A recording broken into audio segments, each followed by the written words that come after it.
உபவாசம் இருப்பாங்க. இப்ப அவங்க கிட்ட போய், கிறிஸ்தவர்கள்ட்ட போய், பிரதர், சிஸ்டர், ஏன் நீங்க 40 நாள் உபவாசம் இருக்கிறீங்கன்னு அப்படின்னு ஒரு கேள்வி வச்சோம்னா, அதற்கு அவங்க சொல்லக்கூடிய பதில் என்னன்னு பார்க்கின்ற பொழுது, நம்முடைய ஆண்டவராய் இயேசு கிறிஸ்து 40 நாள் உபவாசம் இருந்திருக்கிறார். அடையாளப்படுத்துவதற்காக நம்ம என்ன செய்யறோம்னு பாத்தீங்கன்னா 40 நாள் உபவாசம் இருக்கிறோம் அப்படின்னு சொல்லி விடை சொல்லுவார்கள்.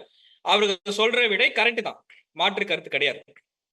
ஆனால் இங்கதான் நம்ம ஒண்ணு புரிந்து கொள்ள வேண்டும். அவங்க சொல்ற ஆன்சர் கரெக்ட், பட் அவங்க இது கரெக்ட் நினைச்சிட்டு இருக்கிறாங்க பாத்தீங்களா, அது தப்பு. என்ன கன்ஃபியூஸ் பண்றீங்கன்னு கேக்குறீங்களா? இப்ப நான் தெளிவா சொல்றேன் பாருங்க. இயேசு கிறிஸ்து எப்ப உபவாசம் இருந்தார்? 40 நாள். ஞானஸ்தானம், யோர்தான் நதியில ஞானஸ்தானம் பெற்ற பின்பாக 40 நாள் உபவாசம் இருக்கிறார் வனாந்தரத்துல. அதற்கு பின்பாக சாத்தானால் சோதிக்கப்பட்டு, அதற்கு பின்பாக தன்னுடைய ஊழிய வாழ்க்கை ஸ்டார்ட் பண்றார். 33 வருஷம் உயிரோட வாழ்ந்திருக்கிறார். 30ஆம் வயதுல ஞானஸ்தானம் எடுக்கிறார். 30ஆம் வயதுல ஞானஸ்தானம் எடுத்த பின்பாக அவர் செய்கின்ற முதல் காரியம் 40 நாள் உபவாசம் இருக்கு. ஆனா இன்றைய கிறிஸ்தவர்கள் எப்ப இந்த 40 நாளை கொண்டு வந்துட்டாங்க அப்படின்னா, இயேசு கிறிஸ்து மரணம் அடையறதுக்கு முன்பாக இருக்கிற 40 நாள் நினைத்து கொண்டு அதை கொண்டு வந்து பிக்ஸ் பண்ணிட்டாங்க. ஆக்சுவலா அப்படி கிடையவே கிடையாது. அப்போ பைபிள் சொல்லப்படாத ஒரு விஷயம், நீங்க புரிஞ்சிருப்பீங்க, பைபிள் சொல்லப்படாத ஒரு விஷயத்தை இன்னைக்கு அநேக கிறிஸ்தவர்கள் ஃபாலோ பண்றாங்க. இந்த லென்த் டேஸ், இது ஒரு தவக்காலம் இன்னைக்கு கிறிஸ்தவர்கள் பெயர் வைத்திருக்கிறார்கள். இதை முதல் வைத்தது ஏடி 325 இந்த கவுன்சில் ஆஃப் நிசையா அப்படின்னு இருக்கு. நிசையா மாநாட்டுல தான் இந்த 40 டேஸ் என்ன பண்றாங்கன்னா கொண்டு வருகிறார்கள். ட்ரினிட்டி அங்கதான் கொண்டு வராங்க. அன்னைக்கு 40 நாள் உபவாசம் அப்படிங்கறது அங்கதான் கொண்டு வராங்க. அதே மாதிரி பாத்தீங்கன்னா கிபி ஏடி 600ல பாத்தீங்கன்னா ஒரு போப்பரார், அவர் பேர் பாத்தீங்கன்னா கிரிகியான். அவரு என்ன செய்யறாருன்னு பாத்தீங்கன்னா ஆஷ் வெனஸ்டே, சாம்பல் புதுன்னு சொல்றாங்க பாத்தீங்கன்னா, அங்க கொண்டு வர பொழுது யோசிச்சு பாருங்களேன். 325ல தான் இந்த லென்த் டேஸ் 40 டேஸ் ஃபாஸ்டிங்கே வருது. அப்போ இயேசு கிறிஸ்து இறந்து 325 வருடங்கள் ஆச்சு. இயேசு கிறிஸ்து கொண்டா பண்ணல, அப்போஸ்தலர்கள் செய்யவே இல்லை, அதற்கு பின்பாக தீர்க்கதரிசிகள் செய்யல, அதற்கு பின்பாக வந்த பரிசுத்தவான்கள் செய்யல. ஆனா கால போக்குல என்ன ஆயிடுச்சுன்னு பாத்தீங்கன்னா இதை கொண்டு வந்து நடைமுறைப்படுத்தி விட்டார்கள். சரிங்களா? அதுக்கப்புறம் ஆஸ் வெனஸ்டே கொண்டு வந்து இப்படிதான் கிறிஸ்தவர்கள் உபவாசம் இருக்கிறார். சரி, இப்படி ஒரு உபவாசம் இருந்தாலும் இன்னொரு இடத்துல எப்படி உபவாசம் இன்னைக்கு அநேக சபைகள் இருக்குன்னு பார்க்கின்ற பொழுது இந்த செயின் ஃபாஸ்டிங் பிரேயர் அப்படிம்பாங்க. நீங்க கேள்விப்பட்டிருப்பீங்க, செயின் ஃபாஸ்டிங் பிரேயர். ஒரு நாள் முழுவதும் உபவாச ஜபம், ஒரு நாள் இரவு முழுவதும் உபவாச ஜபம் அப்படின்னு என்ன ஒரு கான்செப்ட் அவங்களுக்குள்ள வந்துருச்சுன்னா, சாப்பிடாமல் இருந்து ஜபம் பண்ணா தேவன் கொடுத்துருவார். எவ்வளவு யோசிச்சு பாருங்க. சாப்பிடாம இருந்து ஜபம் பண்ணா தேவன் கொடுத்துருவாரா? என் புள்ள பாவம் பசியோட இருக்குது, பசியோட ஜபம் பண்ணிட்டு இருக்கு, அவ கேட்கறதெல்லாம் கொடுத்துடலாம் அப்படின்னு கொடுத்துருவாரா? கண்டிப்பா என்ன பண்ண மாட்டாருன்னா தேவன் கொடுக்க மாட்டார். தேவனுக்கு தெரியும் எது நன்மை எது தீமை. நம்ம நாவில் சொல் பிறவாக்கு முன்னாடியே இன்னது தேவை என்று அவர் அறிந்திருக்கிறார். அப்புறம் ஏன் உபவாசம் இருக்கிறாங்க அப்படின்னு கேட்டீங்கன்னா, அது மனுஷனுடைய சுயநலம். நல்லா புரிஞ்சுங்க. உபவாசம் இருந்து தேவன்ட்ட இருந்து ஏதாவது பெற்றுக்கொள்ளலாம் அப்படிங்கிறது இது மனுஷனுடைய சுயநலம். ஒரு குழந்தைய நம்ம என்ன பண்றோம்னு பாத்தீங்கன்னா, ஒரு பேரண்ட்ஸ் ஒரு குழந்தைய என்ன பண்றாங்கன்னா ஒரு கடை வீதிக்கோ ஒரு எக்ஸிபிஷனுக்கோ கூட்டிட்டு போறாங்க. அந்த குழந்தை என்ன பண்ணும் அப்படின்னு பாத்தீங்கன்னா, அந்த கடை வீதியிலயோ இல்ல எக்ஸிபிஷன்லயோ ஒரு பொம்மையை பார்த்து, ஒரு டாய் பார்த்துட்டு பேரண்ட்ஸ்ட கேட்பாங்க, டாடி மம்மி இந்த டாய் எனக்கு வாங்கிக்கோ அப்படின்னு. அப்பா விலையை பார்த்துட்டு ரொம்ப காஸ்ட்லியா இருக்கு வேண்டான்னு சொல்லிடுவாரு. உடனே கோவம் என்ன வந்து உடனே கோவம் வந்துடும். நேரா ஹோட்டலுக்கு போவாங்க, சாப்பிட சொல்லுவாங்க, சாப்பிட மாட்டேன்னு அது பிடிவாதம் இருக்கு. எது வரைக்கும் பிடிவாதம் இருக்கு? அந்த டாயை வாங்கி கொடுக்கிற வரைக்கும் அது பிடிவாதம் இருக்கு. அப்ப அது பிடிவாதம் பண்ணி என்ன பண்ணுதுன்னா, சாப்பிட மாட்டேன்னு சொல்லி என்ன பண்ணுதுன்னா, அந்த டாய் என்ன பண்ணா வாங்கிருது. இன்னைக்கு வீட்டுல எல்லாம் வந்து சில பேர்த்து வீட்டுல ஒரு பலவீனத்து நிமித்தமா சின்ன சின்ன பிரச்சனைகள் வரும்னு வச்சுக்கலேன். ஏன்னா பிரச்சனைகள் இல்லாத வாழ்க்கையே கிடையாது, பிரச்சனைகள் இல்லாத குடும்பமே வராது. ஒரு கணவன் மனைவிக்கோ ஒரு பேரண்ட்ஸ்க்கோ மகனுக்கோ உடனே என்ன சொல்லுவாங்க தெரியுங்களா? அந்த கோபம் தீர வரைக்கும் பேசாம இருப்பாங்க, உம்முன்னு இருப்பாங்க, நான் சாப்பிட மாட்டேன் அப்படின்னு. இது என்ன கான்செப்ட் அப்படின்னா, சாப்பிடாம இருந்தால் ஏதோ ஒரு சிம்பத்தி கிரியேட் ஆயிரும் அப்படின்னு நினைச்சுக்கிறாங்க. பைபிள் அப்படி சொல்லவே இல்லைங்க. பாருங்க, பொதுவாவே இந்த கம்பெனிஸ் எல்லாம் வேலை செய்யும்போது பாருங்க, இந்த ஹங்கர் ஸ்ட்ரைக் அப்படிம்பாங்க. போராட்டம். எப்படி? இப்போ போனஸ் கொடுக்கவில்லை என்றால் ஸ்ட்ரைக், உண்ணாவிரதம் ஸ்ட்ரைக் அப்படின்றுவாங்க. சாப்பிடாமல் இருக்க. நீங்க யோசிச்சு பாருங்களேன். இப்ப சமீப காலத்துல யாராச்சும் உண்ணாவிரதம் போராட்டம் இருந்து ஒரு 100 பேர், 200 பேர் இறந்திருக்கிற மாரி செய்தி கேள்விப்பட்டிருக்கிறோமா? கண்டிப்பா யாரும் இறக்க மாட்டாங்க. ஏன்னா, இதெல்லாம் வந்து சாப்பிடாமல் இருந்தால் செஞ்சுருவாங்க அப்படிங்கிறது ஒரு ஃபார்முலா, ஒரு ஃபார்மேட்ட கொண்டு வந்துட்டாங்க. சரிங்களா? பாருங்க, நெறைய கம்பெனி ஸ்ட்ரைக் நடத்துவாங்க. சாப்பிடாமல் இருந்து கம்பெனி கிட்ட இருந்து போனஸ் வாங்கிக்கலாம், சலுகைகள் வாங்கிக்கலாம். அவங்க அவங்களுடைய திட்டங்களை நிறைவேற்றலாம் அப்படிங்கிறதெல்லாம் நெறைய இருக்கு. அப்போ ஒரு விஷயம் பைபிள் சாப்பிடாமல் இருக்க சொல்லியிருக்கா? பைபிள் உபவாசம் இருக்க சொல்லியிருக்கா? உபவாசம்னா என்ன? சாப்பிடாமல் இருக்கிறது உபவாசமா? அப்படிங்கிறது நெறைய கொஸ்டின் மார்க் வருது நமக்கு. புரியுங்களா? சாப்பிடாமல் இருந்தால் தேவனுக்கு பிடிக்குமா? யோசிச்சு பாருங்க. வீட்ல ஒரு குழந்தை சாப்பிடாம இருந்தா பேரண்ட்ஸ் லைக் பண்ணுவாங்களா? என் குழந்தை சாப்பிடாம இருக்கு. சாப்பிடாம இருந்து என்கிட்ட கேட்குது அப்படின்னா, பேரண்ட்ஸ் லைக் பண்ண மாட்டாங்க. ஏன்னா, நீ பிடிவாதம் பிடிக்கிற அப்படிம்பாங்க. அப்ப தேவன்ட்ட போய் பிடிவாதம் பிடித்து ஏதாச்சும் வாங்கிக் கொள்ள முடியுமா?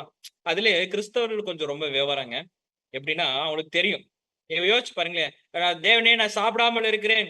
ஒரு ஏரோப்ளேன், ஒரு ஹெலிகாப்டர் வாங்கி கொடுங்க அப்படின்னா தேவன் குடுப்பாரா? குடுக்க மாட்டார். அது அவங்களுக்கே தெரியும். அப்ப உபவாசம் இருந்து என்ன கேட்பாங்கன்னா, தங்களுக்கு என்ன தேவை? என்ன கேட்டா தேவன் குடுப்பார்? ஹெலிகாப்டர் குடுக்க மாட்டார். ஆனா என்ன கேட்பாங்க? ஒரு பைக் கேட்பாங்க, ஒரு வீடு கேட்பாங்க, ஒரு கார் போதும், போதும் அப்படின்றுவாங்க.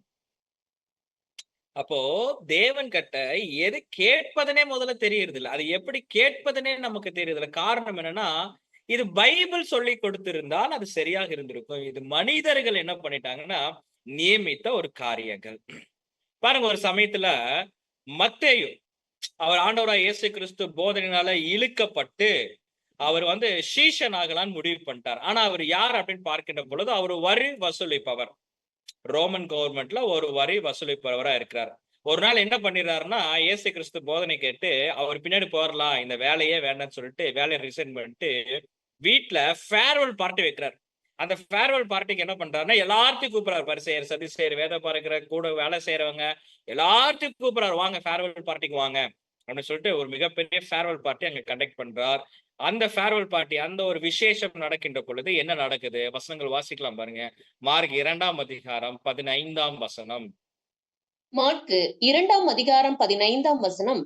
அப்பொழுது அவனுடைய வீட்டிலே அவர் போஜன பந்தி இருக்கையில் அநேக ஆயக்காரரும் பாவிகளும் அவரோடு கூட வந்திருந்தபடியால் அவர்களும் இயேசுவோடும் அவர் சீஷரோடும் கூட பந்தியிருந்தார்கள். பாருங்க, இப்ப இயேசு கிறிஸ்து கூட யார் யார் வந்து பாத்தீங்கன்னா பந்தி இருக்கிறாங்க அப்படின்னு பாத்தீங்கன்னா, அநேக ஆயக்காரரும் பாவிகளும் அவரோட வந்திருந்தபடினால். சோ இதை யார் பாக்குறாரு அப்படின்னா, அங்க இருக்கிற பரிசேயர், சதுசேயர், வேதபாரகர்களா பாக்குறாங்க. பார்த்துட்டு என்ன கேள்வி கேட்கிறாங்க பாருங்க. மார்க் 2ஆம் அதிகாரம் 16ஆம் வசனம். மாற்கு 2ஆம் அதிகாரம் 16ஆம் வசனம். அவர் ஆயக்காரரோடும் பாவிகளோடும் போஜனம் பண்ணுகிறதை வேத பாரகரும் பரிசேயரும் கண்டு அவருடைய சீஷரை நோக்கி, அவர் ஆயக்காரரோடும் பாவிகளோடும் போஜனபானம் பண்ணுகிறது என்னவென்று கேட்டார்கள். இப்ப ஆயக்காரன் நீங்க எப்படி நினைக்க கூடாதுன்னா, ரொம்ப கீழ்த்தரமான ஜனங்கள் அப்படின்னு நினைக்க கூடாது. ஆயக்காரர் அப்படின்னா வரி வசூல் இருப்பவரை அப்படித்தான் கூப்பிடுவாங்க. ஏன்னா டாக்ஸ் கலெக்டர் அப்படித்தான் அவங்க கூப்பிடுவாங்க. அதே மாதிரி பாத்தீங்கன்னா, இங்க ஏன் ஆயக்காரன் சொல்லுகின்ற பொழுது, ஒரு டாக்ஸ் கலெக்டர் மத்தேயு. அப்ப ஃப்ரெண்ட்ஸ் எல்லாம் வந்திருக்கிறாங்க. அவங்களும் ஒரு டாக்ஸ் கலெக்டர். என்ன நடக்குது? ஆயக்காரர் பாவிகளோட என்ன பண்றாருன்னா, நல்லா போஜனம் பண்றதுக்கு என்ன பண்ணிருக்காரு? உட்கார்ந்துருக்கார். இப்பதான் ஒரு ஸ்ட்ரைக் வருது. யாருக்கு? இந்த வேதபாரருக்கும் பரிசேயருக்கும் ஒரு கேள்வி கேட்டறலாம். என்ன கேள்வி அப்படின்னா, என்னது யோவானுடைய சீஷர்கள் எல்லாம் உபவாசிக்கிறாங்க. நல்லா பாருங்க. யோவானுடைய சீஷர் எல்லாம் உபவாசிக்கிறாங்க. ஆனா இயேசு கிறிஸ்து சீஷர்கள் யாருமே உபவாசிக்கிறது இல்ல. கேள்வி வந்துருச்சு. இப்ப புரிஞ்சுங்க. யோவானோட சீஷர்கள் உபவாசிக்கிறாங்க. இயேசு கிறிஸ்து சீஷர்கள் உபவாசிப்பதில்லை. ஒரு கொஸ்டின் ரைஸ் ஆயிருச்சு. இது அவர்கிட்டயே கேட்டறலாம்னு சொல்லிட்டு அழகா இயேசு கிறிஸ்டே கேட்கிறாங்க. எப்படி கேட்கிறாங்கன்னு பாருங்க. மார்க் 2ஆம் அதிகாரம் 18ஆம் வசனம். மாற்கு 2ஆம் அதிகாரம் 18ஆம் வசனம். யோவானுடைய சீஷரும் பரிசேயருடைய சீஷரும் உபவாசம் பண்ணி வந்தார்கள். அவர்கள் அவரிடத்தில் வந்து, யோவானுடைய சீஷரும் பரிசேயருடைய சீஷரும் உபவாசிக்கிறார்களே, உம்முடைய சீஷர் உபவாசியாமல் இருப்பது என்னவென்று கேட்டார்கள். அப்போ இயேசு கிறிஸ்துவோடைய சீஷர்கள் 12 பேர் உபவாசிக்கவில்லை. நல்லா புரிஞ்சுங்க. இயேசு கிறிஸ்துவோட 12 சீஷர்கள் உபவாசிக்கவில்லை. அதுதான் வேதபாரகரும் பரிசேயரும் கொஸ்டினா ரைஸ் பண்றாங்க. இந்த கொஸ்டினுக்கு இயேசு கிறிஸ்து என்ன ஆன்சர் பண்றாரு என்பதை நம்ம வசனத்துல நம்ம வாசிக்கலாம் பாருங்க. மார்க் 2ஆம் அதிகாரம் வசனம் 19, 20. மாற்கு 2ஆம் அதிகாரம் 19 மற்றும் 20ஆம் வசனங்கள். அதற்கு இயேசு, மணவாளன் தங்களோடு இருக்கையில் மணவாளனுடைய தோழர் உபவாசிப்பார்களா? மணவாளன் தங்களுடனே இருக்கும் வரைக்கும் உபவாசிக்க மாட்டார்களே. மணவாளன் அவர்களை விட்டு எடுபடும் நாட்கள் வரும், அந்த நாட்களிலே உபவாசிப்பார்கள். பாருங்க, இந்த இடத்துல நம்ம நல்லா புரிந்து கொள்ள வேண்டும். இயேசு கிறிஸ்து 2 பாயிண்ட் சொல்றார். ஃபர்ஸ்ட் பாயிண்ட் என்னன்னா, மணவாளன் தங்களோடு இருக்கையில் மணவாளனுடைய தோழர்கள் உபவாசிப்பார்களா? Question mark. ஏன்னா உபவாசிக்க மாட்டாங்க. சோ மணவாளன் யாரு? நம்முடைய ஆண்டவராகிய இயேசு கிறிஸ்து. மணவாளன் தோழன் யாரு? 12 சீஷர்கள். சரி, அப்ப 12 சீஷர்கள் எப்ப உபவாசிப்பாங்க அப்படின்னா, மணவாளன் அவர்களை விட்டு எடுபடும் நாட்கள் வரும். அப்ப இயேசு கிறிஸ்துக்கு பின்பாக யார் உபவாசிப்பார்கள் பார்க்கின்ற பொழுது சீஷர்கள். அப்படி என்றால் வருஷத்துக்கு 40 நாள் உபவாசம் இருந்தாரா? இல்ல வாரத்துக்கு 2 நாள் உபவாசம் இருந்தாரா? இல்ல தினம் தினம் உபவாசம் இருந்தாரா? அப்படின்ற உபவாசம் என்றால் என்ன? கொஸ்டின் மார்க் வருது பாருங்களா. இயேசு கிறிஸ்து எப்ப உபவாசித்தார்? அது நம்ம புரிந்து கொள்ள வேண்டும் அல்ல. ஆனா ஒரு பாயிண்ட் கிளியர் ஆகுது. சீஷர்கள் இருக்கும் போது இயேசு கிறிஸ்து உபவாசம் இருப்பார். இயேசு கிறிஸ்து எடுபட்ட நாட்கள் அவங்களை விட்டு எடுபடும் நாட்கள் வரும். அப்ப என்ன பண்ணுவாங்கன்னா சீஷர்கள் உபவாசிப்பார்கள். ரொம்ப சிம்பிளா சொல்ல போனா என்ன தெரியுங்களா? சீஷர்கள் உபவாசிக்க மாட்டாங்க, ஊழியம் செய்ய மாட்டாங்க. காரணம் என்னன்னா, இயேசு கிறிஸ்து இருக்கிறார். இயேசு கிறிஸ்து மறைந்த பின்பாக சீஷர்கள் உபவாசிப்பாங்க. அப்படி என்றால் ஊழியம் செய்வார்கள். அதான் இயேசு கிறிஸ்து லாஸ்ட்ல சொல்லி அனுப்பிச்சார். நீங்க பூமி எங்கும் போய் சுவிசேஷத்தை அறிவியுங்கள், எனக்கு சீஷராக்குங்கள். பெந்தெகோஸ்தே நாள் வரைக்கும் வெயிட் பண்ணுங்க. புரிஞ்சுதுங்களா? அப்படி என்றால் இங்க ஒரு ஊழியத்தை குறிச்சு பேசிட்டு இருக்கிறாரே தவிர உபவாசத்தை குறிச்சு பேசுறதில்லை. இப்ப நீங்க புரிந்து கொள்ள வேண்டும், உபவாசம்னா என்ன நினைச்சுக்கிறாங்க அப்படின்னா, சாப்பிடாமல் இருக்கிறதா உபவாசம் நினைச்சுக்கிறாங்க. இங்க இயேசு கிறிஸ்து அதை உடைக்கிறார். எப்படின்னா, சாப்பிடாமல் இருப்பது உபவாசம் அல்ல. ஈஸியா உடைக்கிறார். காரணம் என்ன? பைபிளே கிளியரா சொல்லுதுங்க. யாரும் சாப்பிட வேண்டாம்லாம் சொல்லவே இல்லை. 1 தீமோத்தேயு 6ஆம் அதிகாரம் 8ஆம் வசனம் தெளிவா சொல்லுது, உண்ணவும் உடுக்கவும் நமக்கு உண்டாயிருந்தால் அது போதும் என்று இருக்க கடவுள். அவ்வளவுதான். உண்ணவும் உடுக்கவும், சாப்பிடாமல் இருன்னு சொல்லவே கிடையாது. அடுத்தது பாருங்க, 2 தெசலோனிக்கேயர் வாசிக்கின்ற பொழுது அப்போஸ்தலன் பவுல் எப்படி ஊழியம் செய்யறாரு பாருங்க. ஒருவனிடத்தில் இலவசமாய் சாப்பிடாமலும், அவர் சாப்பிட்டு இருக்கிறார், ஆனா இலவசமா என்ன பண்ணல? சாப்பிடல. உங்களில் ஒருவனுக்கு பாரமாய் இராதபடிக்கு இரவும் பகலும் பிரயாசத்தோடும் வருத்தத்தோடும் வேலை செய்து சாப்பிட்டோம். அப்ப பவுல் உபவாசிக்கவில்லை என்றால் உபவாசிச்சார், ஆனா சாப்பிட்டார். உபவாசம் என்றால் ஊழியம். சரி, அடுத்தது, ஒருவேளை சாப்பிடாமல் இருக்கிறதா உபவாசம்னா அதற்கும் இயேசு கிறிஸ்து என்ன சொல்றாரு பாருங்க. மத்தேயு 6ஆம் அதிகாரம் 16ஆம் வசனம் வாசிப்போம். மத்தேயு 6ஆம் அதிகாரம் 16ஆம் வசனம். நீங்கள் உபவாசிக்கும் போது மாயக்காரரை போல முகவாடலாய் இராதேயுங்கள். அவர்கள் உபவாசிக்கிறதை மனுஷர் காணும் பொருட்டாக தங்கள் முகங்களை வாட பண்ணுகிறார்கள். அவர்கள் தங்கள் பலனை அடைந்து தீர்ந்ததென்று மெய்யாகவே உங்களுக்கு சொல்லுகிறேன். ரொம்ப சிம்பிளா சொல்றாரு. அதாவது ஒருவேளை உபவாசிக்கும் போது எப்படி இருக்க கூடாதாமா? மாயக்காரரை போல. என்ன மாயக்காரரை போல? அப்போ மாயக்காரர் என்ன பண்ணுவாங்கன்னா, நான் தேவனிடத்தில் உபவாசிக்கிறேன் அப்படிங்கிறதே வெளி தோற்றத்துல காமிச்சிருவாங்க. புரிஞ்சுதுங்களா? அப்படியே முகத்தை அப்படியே சோர்வா வச்சுக்கிறது, பேசாமல் இருப்பது, டயர்டா இருக்கிற மாதிரி காட்டுவது, சரிங்களா? போய் தனிமையில உட்கார்ந்து இருக்கிறது. அதுக்கப்புறம் நான் உபவாசிக்கிறேன் அப்படின்னு சொல்லி அப்படியே ஒரு கூட்டத்துல போய் உட்கார்ந்துக்கிறது. 48 ஹவர்ஸ் ஃபாஸ்டிங் பிரேயர் அப்படின்னு போய் உட்கார்ந்துக்கிறது. 24 ஹவர்ஸ் ஃபாஸ்டிங் பிரேயர், 3 வேளை ஃபாஸ்டிங் பிரேயர் அப்படின்னு போய் உட்கார்ந்துக்கிறது. கர்த்தர் சொல்லுகிறார், என்ன சொல்றார் தெரியுங்களா? ஒரு வேளை உபவாசம் இருந்தோம்னா யாருக்கும் தெரியக்கூடாது நான் உபவாசம் இருக்கிறேன். நான் உபவாசம் இருக்கிறேன் என்பதை யாருக்கு மட்டும்தான் தெரிய வேண்டும் என்றால், நம்முடைய பிதாவாகிய தேவனுக்கும் ஆண்டவராகிய இயேசு கிறிஸ்துக்கும் மட்டும் தெரிஞ்சா போதும். வேற யாருக்கும் தெரியக்கூடாது. இதுதான் உபவாசம். சரிங்களா? அடுத்தது பாருங்க. இப்ப இந்த உபவாசம்ங்கிறது நம்ம ஊழியம் சொல்லி பார்த்துட்டோம். ஆனா இதுக்கு வசனம் இருக்கா? இப்ப ஒரு கேள்வி வரும்ல. இதுக்கு ஒரு வசனம் இருக்கா? நீங்க ஊழியம் சொல்றீங்களா, இதுக்கு ஒரு வசனம் இருக்கா? இப்போ ஒரு கொஸ்டின் மார்க் வருதுன்னு வச்சுக்கலாம். என்ன கொஸ்டின் மார்க்னா, what is fasting according to Bible? வேதாகமத்தின்படி வேதாகமத்தின்படி பிதாவாகிய தேவனுடைய வார்த்தையின்படி ஆண்டவராய் இயேசு கிறிஸ்துவின் போதனையின்படி சத்தியத்தின்படி உபவாசம் என்றா என்ன? ஒரு கொஸ்டின் மார்க். இதற்கு விடை தேவனே வேதாகமத்துல கொடுத்திருக்காருங்க. இஸ்ரேல் ஜனங்கள் ஒரு சமயத்துல உபவாசம் இருந்து ரட்டு உடுத்தி சாம்பல் எல்லாம் பூசிட்டு கதறுன்னு கதறாங்க. தேவன் இருந்து ஒரு வார்த்தை ரிப்ளை வரவே இல்லை. இந்த சம்பவம் எங்க நடக்குது? ஏசாயா 58ஆம் அதிகாரம் 3ஆம் வசனம் வாசிப்போம். ஏசாயா 58ஆம் அதிகாரம் 3ஆம் வசனம்.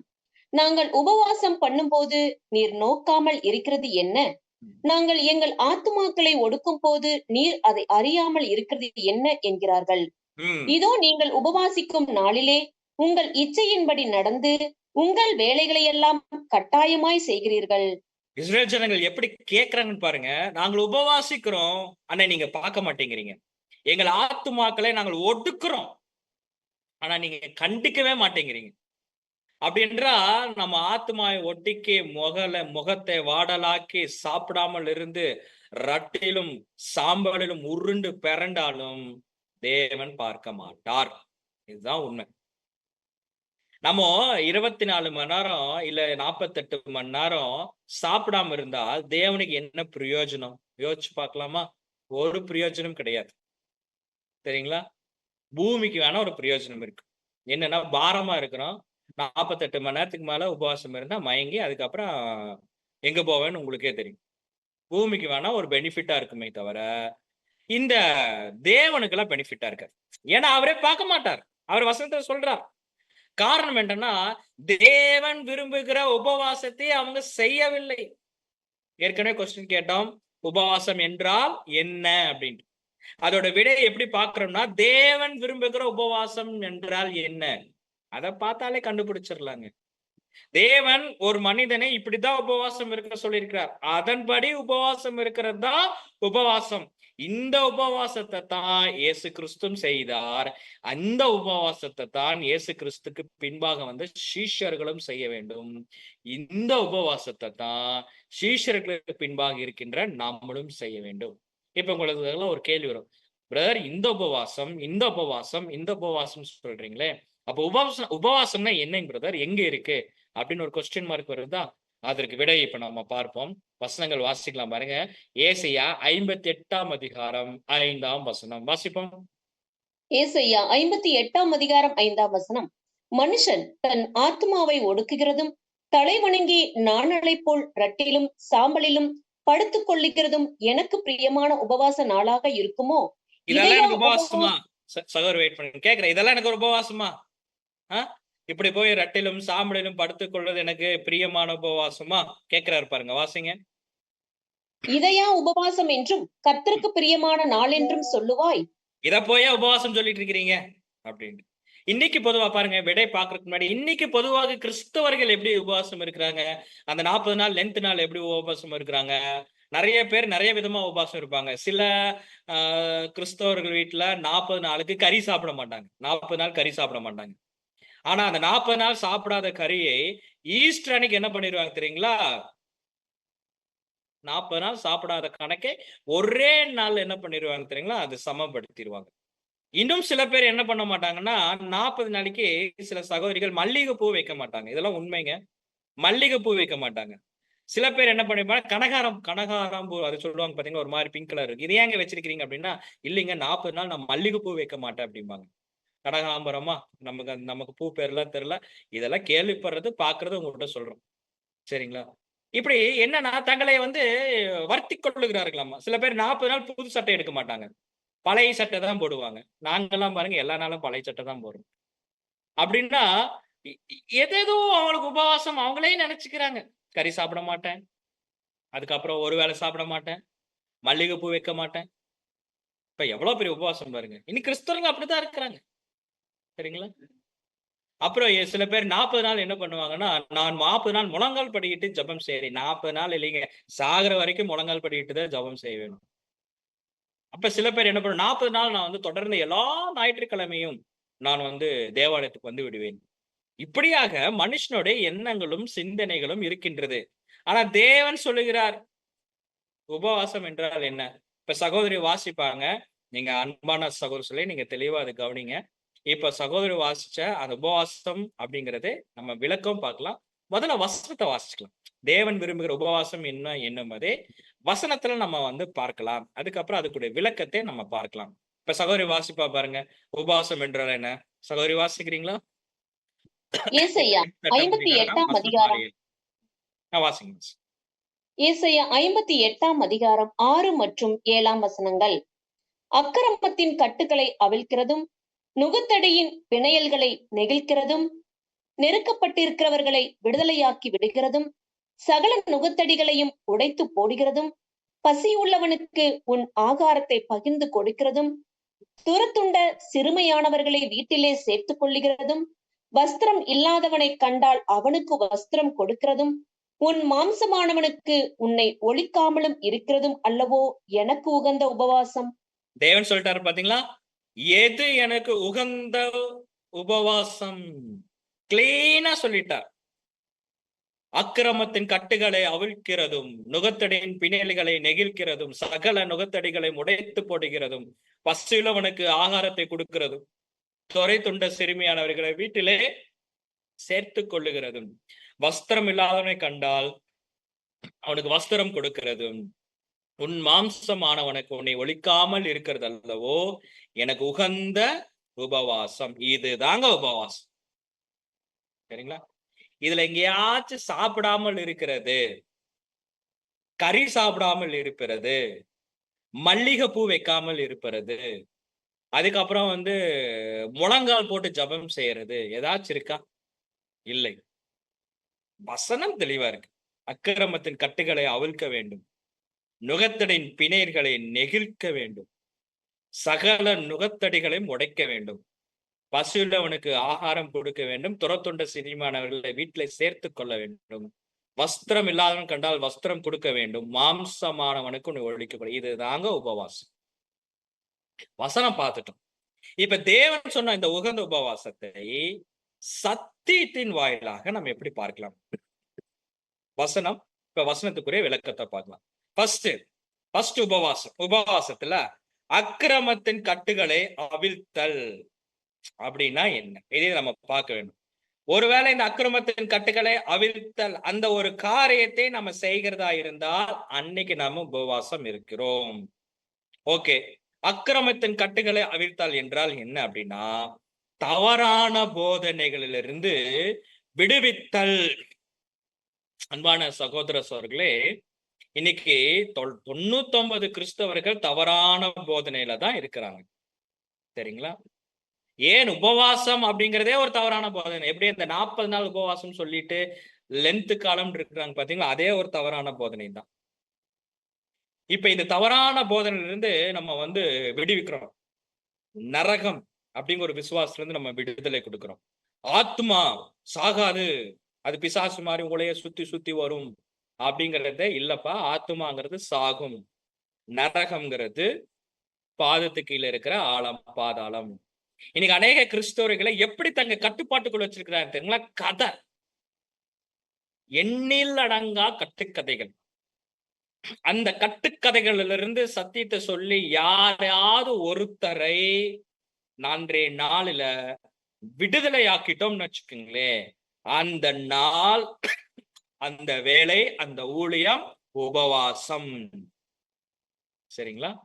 இதுதான் அக்கிரமத்தின் கட்டுகளை அவித்தல். கட்டுக்கதைகளிலிருந்து சத்தியத்தின் மூலமாக ஒரு சகோதரனையோ ஒரு சகோதரியோ விடுதலை ஆக்குறது. பாருங்க, 2 தீமோத்தேயு 4ஆம் அதிகாரம் 4ஆம் வசனம் வாசிப்போம். 2 தீமோத்தேயு 4ஆம் அதிகாரம் 4ஆம் வசனம், சத்தியத்துக்கு செவியை விலக்கி கட்டுக்கதைகளுக்கு சாய்ந்து போகும் காலம் வரும். பாத்தீங்களா? சத்தியத்திற்கு செவியை விலக்கி. சத்தியத்தை சொன்னா தூங்கிடுவாங்க நிறைய பேர். ஆனா தேவனுடைய பிள்ளைகள், காதுள்ளவர்கள் அப்படியே உற்சாகமா கேட்பாங்க. காது இல்லாதவர்கள், ஆர்வம் இல்லாதவர்கள் சத்தியம் சொல்லும் போது தூங்கிடுவாங்க. அவங்களுக்கு எப்ப முடிப்பாங்கன்னா, கதைகள் சொன்னா இன்ட்ரெஸ்டா கேட்பாங்க.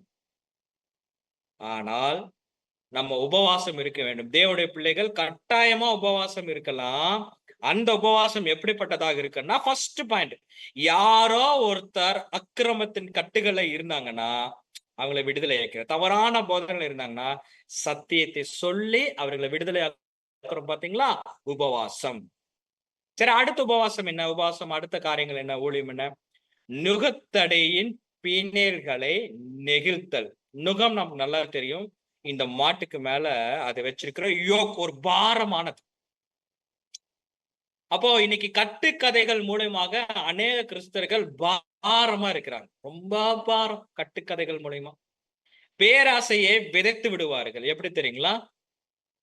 இயேசு கிறிஸ்துவிடம் உபவாசம் இருந்து ஜெபம் செய்தால் கர்த்தர் உங்களுக்கு ஒரு நல்ல வேலையை வாய்க்க பண்ணுவார், நல்ல ஒரு மனைவியை, ஒரு பெண்ணை உங்களுக்கு கொடுப்பார், மாப்பிள்ளையை கொடுப்பார், கவர்மெண்ட் ஜாபை கொடுப்பார், வீடு கட்டுறதுக்கு இடத்தை கொடுப்பார், கட்டுவதற்கு பேங்க்ல லோன் வாங்கி கொடுப்பார், இல்லைன்னா அவரே கொடுப்பார். எவ்வளவு காரியங்கள், எவ்வளவு ஆசைகள், எவ்வளவு ஆசைகள். மனிதனை சத்தியத்திற்குள்ளாக வரவிடாமல் இவங்களும் பரலோகம் போக மாட்டாங்க, பரலோகம் போறவங்களை விட மாட்டாங்க, பாவத்துக்குள்ளாக வைத்திருப்பார்கள். அதாவது சொன்ன பார்த்தீங்கன்னா, இருளை வெளிச்சம் என்றும் வெளிச்சத்தை இருளம் என்றும் போதிப்பார்கள். சரிங்களா? இவர்கள் குறைக்காத நாய்கள், கண்ணு தெரியாத வாட்ச்மேன்கள், இவர்கள் போட்டு கிறிஸ்தவர்களை பாரமா அமுக்கி வச்சிருக்கிறாங்க. நிறைய நுகம், கிறிஸ்துமஸ் நுகம், ஈஸ்டர் நுகம், இப்ப வரும் பாருங்க அந்த கல்லறை திருநாள் அப்படிங்கிற ஒரு நுகம், மேரி பர்த்டே அப்படிங்கிற ஒரு நுகம், நிறைய காணிக்கைகள் மூலயமா ஒரு நுகம், இது எத்தனையோ நுகம், எத்தனையோ ஓய்வு நாளுங்கிற ஒரு நுகம். இது எல்லாத்தையும் ரிமூவ் பண்ண வேணும். எபிரேயர் 12ஆம் அதிகாரம் 1ஆம் வசனம் வாசிப்போம். எபிரேயர் 12ஆம் அதிகாரம் 1ஆம் வசனம், ஆகையால் மேகம் போன்ற இத்தனை திரளான சாட்சிகள் நம்மை சூழ்ந்து கொண்டிருக்க, பாரமான யாவற்றையும் நம்மை சுற்றி நெருங்கி நிற்கிற பாவத்தையும் தள்ளிவிட்டு விசுவாசத்தை துவக்குகிறவரும் முடிக்கிறவருமாக இருக்கிற இயேசுவை நோக்கி நமக்கு நியமித்திருக்கிற ஓட்டத்தில் பொறுமையோடு ஓடக்கடவோம். அவ்வளவுதாங்க. இயேசு கிறிஸ்து சீஷனாக என்ன ஒரே வழிதான். ஒருவன் என்ன பண்ண வேண்டும்? தன்னைத்தான் வெறுத்து தன் சிலுவை எடுத்துக்கொண்டு அனுதினமும் அவரை பின்பற்றி கடவுள். அனுதினமும் ஒருவன் என்னை பின்பற்ற வர விரும்பினால், அப்போ பாருங்க, ஒருவன் சிலுவை எடுத்து சுமக்கின்ற பொழுது there is no ambition goal in this world. அதுதான் உண்மை. கர்த்தர் எல்லாத்தையும் பார்த்து கொள்வார். முதலாவது பரலோக ராஜ்யத்தையும் நீதியும் தேடுங்கள், மீதி எல்லாம் கொடுக்கப்படும். சரிங்களா? ரொம்ப சிம்பிள். இன்னைக்கு நிறைய பாரமான காரியங்கள் இருக்கு, அதெல்லாம் தூக்கி எறிஞ்சிட்டு விடுதலை ஆக்கிட்டு, கர்த்தர் எனக்கு போதுமானவர், கர்த்தர் என் வாழ்க்கை செய்வார், இனி இந்த நுகத்துக்குள்ள நாம் சிக்கிக்கொள்ள மாட்டேன்னு சொல்லி யாரோ ஒருத்தரை, யாரோ ஒரு கிறிஸ்தவர்களை அந்த நுகத்தடியிலிருந்து நீங்க விடுதலை ஆக்குனீங்கன்னா அந்த வேலைக்கு பேரு, அந்த ஊழியத்துக்கு பேரு உபவாசம். சரிங்களா? அப்ப கட்டுக்கதைகளிலிருந்து விலக்கி சத்தியத்தை சொல்ற ஊழியமும் உபவாசம். அடுத்தது, பாரமான நுகத்தடியில மாட்டிக்கொண்டிருக்கிற நிறைய கிறிஸ்தவர்களை இயேசு கிறிஸ்துவோடைய போதனையினாலும் சத்தியத்தினாலும் அந்த தவறான காரியங்களிலிருந்து விடுதலையாக்கி இன்னும் சுயமாக கிறிஸ்துவுக்காக நேர பொறுமையோட ஓட வைக்கிறோம் பாத்தீங்களா? அது ஒரு உபவாசம். அடுத்த ஒரு ஊழியம் சொல்றார், அடுத்த ஒரு உபவாசம் சொல்றார், பசியுள்ளவனுக்கு ஆகாரம் கொடுத்தல். எப்படி? இந்த சர்ச்சுக்கு வெளியே நிறைய புவர் பீப்புள் இருப்பாங்க, அவங்களுக்கு போய் சண்டே வந்து பிரியாணி போட்டுடலாமா? பஸ் ஸ்டாண்ட்ல நிறைய பிச்சைக்காரர்கள் இருப்பாங்க, அவங்களுக்கு போய் உணவு போட்டுடலாமா? எந்த பசி, எந்த ஆகாரம், யாருக்கு உணவு கொடுக்க வேண்டும்? அப்படி பாத்தீங்கன்னா உணவு தான் மெயின்னா, இன்னைக்கு நிறைய ஹிந்துஸ், நிறைய முஸ்லிம்ஸ், கடவுளே இல்லாதவங்களே நிறைய பேருக்கு உணவு கொடுத்துட்டு இருக்கிறாங்க. தேவன் அதைவே எதிர்பார்க்கிறார். அப்போ யார் பசு இல்லவன்? ஆகாரம் என்ன? அதை நம்ம பார்க்க வேண்டும். ஆகாரம் என்ன கண்டுபிடிக்கலாம் பாருங்க. எரேமியா 15ஆம் அதிகாரம் 16ஆம் வசனம். எரேமியா 15ஆம் அதிகாரம் 16ஆம் வசனம். உம்முடைய வார்த்தைகளை கிடைத்தவுடன் அவைகளை உட்கொண்டேன். உம்முடைய வார்த்தைகள் எனக்கு சந்தோஷமும் என் இருதயத்துக்கு மகிழ்ச்சியுமாக இருந்தது. சிம்பிள். ஆகாரம்ங்கிறது தேவனுடைய வார்த்தை. யார் யார் தேவனுடைய வார்த்தை கேட்பதற்காக பசி உள்ளவர்களாக வெயிட் பண்ணிட்டு இருக்காங்களோ, தேவனே செவ்வாய்க்கிழமை, வெள்ளிக்கிழமை உம்முடைய சத்திய வார்த்தை கேட்பதற்காக நான் பசியோடு இருக்கிறேன் ஆன்லைன்ல அப்படின்னு யாராச்சும் இருந்தாங்களும், இல்ல நேரடியாக இருந்தாலும், தேவனுடைய வார்த்தை கேட்பதற்கு ரொம்ப தாகம் உள்ளவர்களாக, பசி உள்ளவர்களாக இருக்கும் போது அவர்கள் வயிற்றை நிரப்புவதற்காக, அவர்களுடைய மனதை நிரப்புவதற்காக சத்திய வார்த்தைகளை நம்ம கொடுக்கிறோம் பாத்தீங்களா? அந்த ஊழியத்துக்கு பேர் உபவாசம். இப்ப 3 முடிஞ்சதுங்களா? அடுத்தது துரத்தொண்ட சிறுமியானவர்களை வீட்டிலே சேர்த்துக் கொள்வது. எந்த வீடு? நம்ம வீட்டுல இருக்க வீடா? நம்ம இருக்கிற வீட்டுல நம்ம இருக்கிறக்கே இடம் இருக்கிறது ரொம்ப கடினம். அப்ப இங்க யார் துரத்துண்ட சிறுமியானவர்கள்? யாரோட வீட்டுல சேர்த்து கொள்ள வேண்டும்? ஓகே, சிறுமியானவர்கள் யார் என்பதை நம்ம முதலாவது புரிந்து கொள்ள வேண்டும். சிறுமியானவர்களுக்கு தேவன் கொடுக்கிற பிளஸ்ஸிங் என்ன, வாக்குத்தத்தம் என்ன, அதை நம்ம புரிந்து கொள்ள வேண்டும். லூக்கா 12ஆம் அதிகாரம் 32ஆம் வசனம். லூக்கா 12ஆம் அதிகாரம் 32ஆம் வசனம். பயப்படாதே சிறு மந்தையே, உங்களுக்கு ராஜ்யத்தை கொடுக்க உங்கள் பிதா பிரியமாக இருக்கிறார். பாருங்க, ரொம்ப சிம்பிள். பயப்படாத சிறு மந்தையே. இன்னைக்கு ஜூம் கிளாஸ்ல 226 பேரை கேட்கிறோம், இல்ல 26 பேர் தான். தேவன் பெரும்பான்மைக்கு தேவன் அல்ல. யார் சிறியவர்களா இருக்கிறாங்களோ, யார் நொறுக்கப்பட்டிருக்கிறார்களோ, யார் ஒடிந்து போயிருக்கிறார்களோ அவர்களுக்கு தாங்க அவர் தேவன். அவர் சொல்றார், பயப்படாத சிறுமந்தையே. அப்போ ஃபர்ஸ்ட் பாருங்க எப்படின்னு, ஃபர்ஸ்ட் பாருங்க, கதைகள் இருந்து விடுதலை ஆக்க வேண்டும். அது ஒரு ஊழியம், அது ஒரு உபவாசம். அடுத்தது நிறைய பாரமான காரியங்கள் இருக்கும் கதைகள் மூலியமா. இப்ப சத்தியத்தின் மூலமா பாரமான காரியங்கள் நுகத்தடியின் பிணைகளை நெகிழ்கிறோம். அதுல இருந்து நம்ம என்ன பண்றோம்னா ஒரு விடுதலை கொடுக்கிறோம். அது ஒரு ஊழியம், உபவாசம். 3வது, பசி அதிகமா இருக்கு, அவங்களுக்கு நிறைய சத்தியத்தை கொடுக்கிறோம். அது ஒரு உபவாசம், ஊழியம். சரி, இப்படி கதைகளை கேட்காம முகத்தடியில இருந்து வெளியில வந்து நிறைய சத்தியத்தை கேட்டு எங்க போவாங்க அப்படின்னா, இந்த சிறு மந்தை தேவன் அவங்களுக்குன்னு ஒரு இடம் கொடுத்து வச்சிருக்கிறாராமா. அந்த இடத்துக்கு போய் சேர வேண்டும். ஏன்னா அங்கதான் தேவன் இருப்பார். சிறுமியானவர்கள் அங்கதான் இருப்பாங்க. வருகிற நாட்கள்ல உங்களுக்கு நாங்க விவரமா சொல்றோம். அப்படி தேவனுடைய பிள்ளைகள் எங்கெங்க இருக்கிறாங்களோ அவங்க இடத்துல போய் சேர்ந்து கொள்ள வேண்டும். செப்பனியா 2ஆம் அதிகாரம் வசனம் 2, 3 என்ன சொல்லுது? நீங்கள் உங்களை உயர்த்து ஆராய்ந்து சோதியுங்கள், தேசத்திலுள்ள எல்லா சிறுமியானவர்களே, கர்த்தருடைய நியாயத்தை நடப்பிக்கிறவர்களே, அவரை தேடுங்கள். எங்க தேட முடியும்? தேவன் இருக்கிற இடத்துலதான் கண்டுபிடிக்க முடியும். தேவன் எங்க இருக்கிறார்? யார் தேவனுடைய பிள்ளைகளாக இருந்து யார் தேவனுடைய ஊழியத்தை செய்கிறார்களோ, தேவன் எங்க வாசம் செய்கிறார்களோ அங்க போய் தேட வேண்டும். அது ஒரு உபவாசம். துரத்துண்ட சிறுமியானவர்களை சேர்த்துக்கொள்ள தேவன் கட்டாயமா உங்களுக்கு ஒரு வாய்ப்பை கொடுப்பார். அந்த வாய்ப்பை கொடுக்கும் போது அன்பான சகோதரர்களை பயன்படுத்திக் கொள்ளுங்கள். அடுத்தது, வஸ்திரம் இல்லாதவனுக்கு வஸ்திரம் கொடுக்கிறது. யாரு? ட்ரெஸ் இல்லாதவங்களுக்கு ட்ரெஸ் கொடுக்கறதா? எந்த ட்ரெஸ்? எந்த ட்ரெஸ், அதுதானே முக்கியம். பாருங்க, மேல இருந்து வரும், சத்தியம் தெரியாதவங்களுக்கு சத்தியம் கொடுக்கணும். நிறைய பாவத்துக்குள்ளேயும் பாரமான காரியங்களுக்கு விடுதலை கொடுக்கிறோம். பசியா இருக்கிறவங்களுக்கு ஆகாரத்தை கொடுக்கிறோம், சத்தியன்ற ஆகாரத்தை கொடுக்கிறோம். எங்க போய் சேருவேன்னு தெரியாம இருக்கிறதுக்கு வாங்க நாங்க சேர்த்துக்கிறோம் சொல்லி கூப்பிடுறோம். கூப்பிட்ட பின்னாடி அவர்களை தேவனிடத்தில் உடன்படிக்கை செய்ய வைக்க வேண்டும். அவங்களுக்கு ட்ரெஸ் வாங்கி கொடுக்க வேண்டும். வஸ்திரம் இல்லாதவனுக்கு வஸ்திரம் கொடுக்க வேண்டும். என்ன ட்ரெஸ்? வசனம் வாசிக்கலாம் பாருங்க. கலாத்தியர் 3ஆம் அதிகாரம் 27ஆம் வசனம்.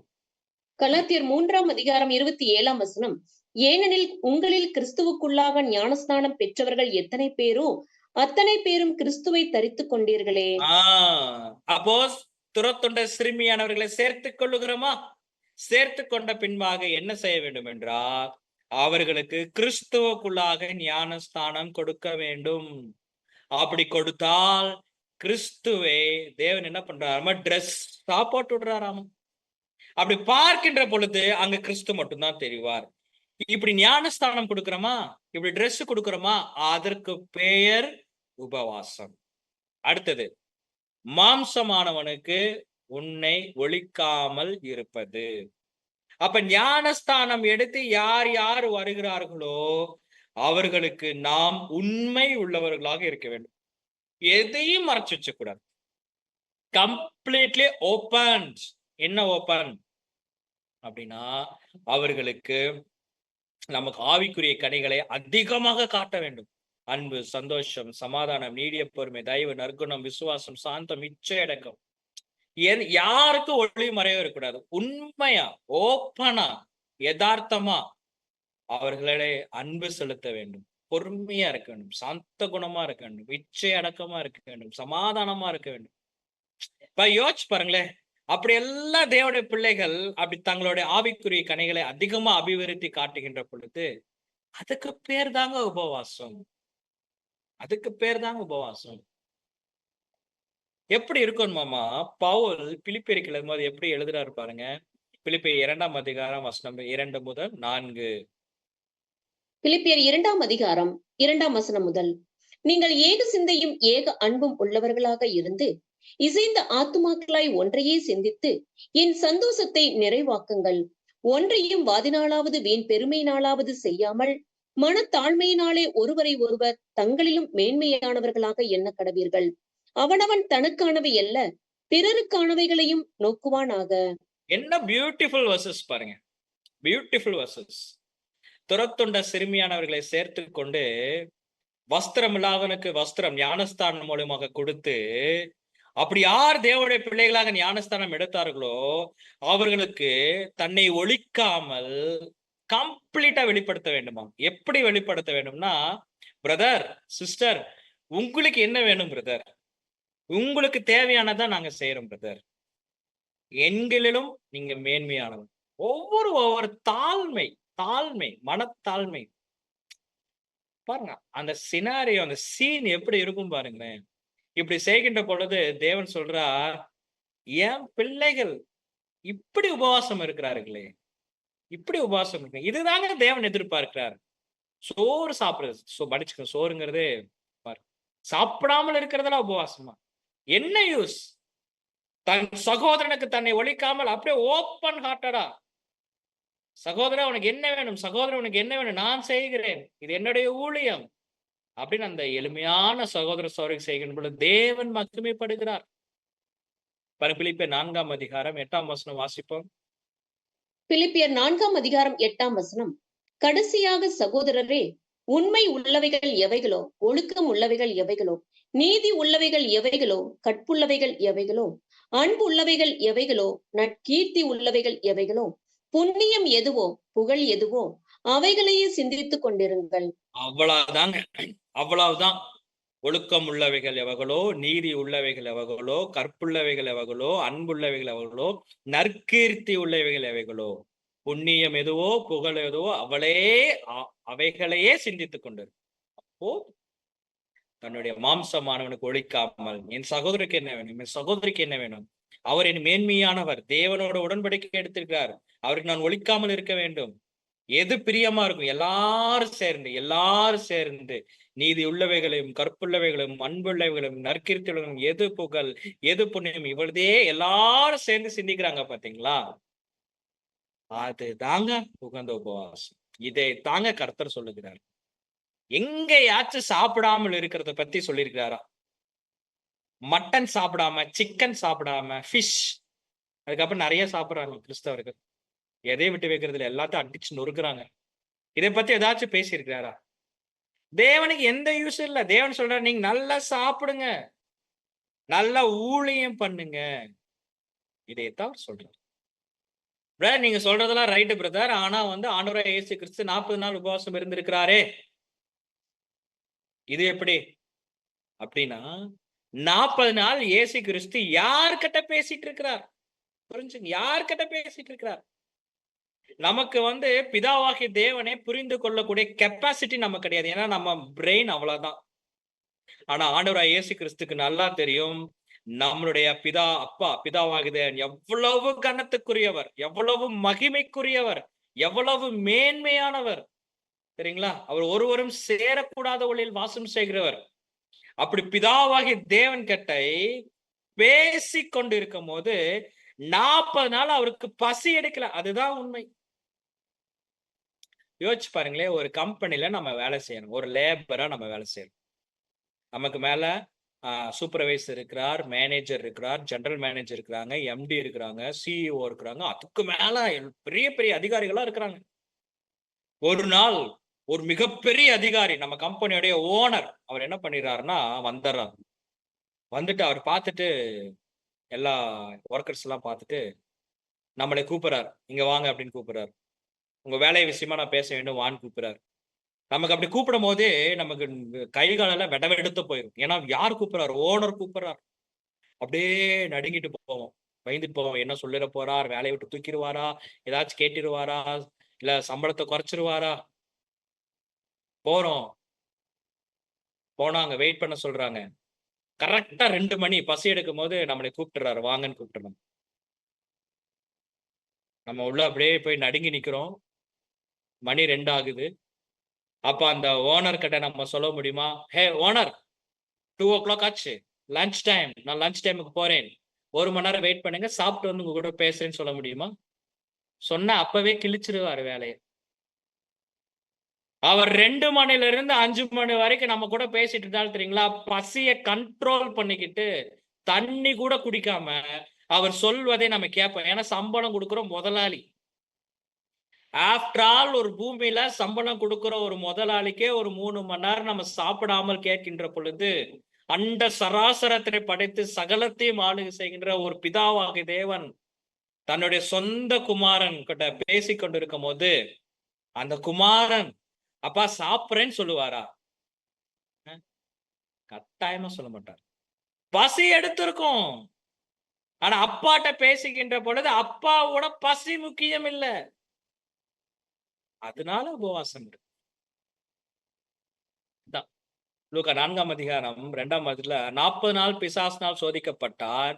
அந்த நாட்களில் அவர் ஒன்றும் புசியாது இருந்தார். ஏன் புசியாம இருந்தார்னா அப்பா கூட பேசிட்டு இருந்தார்.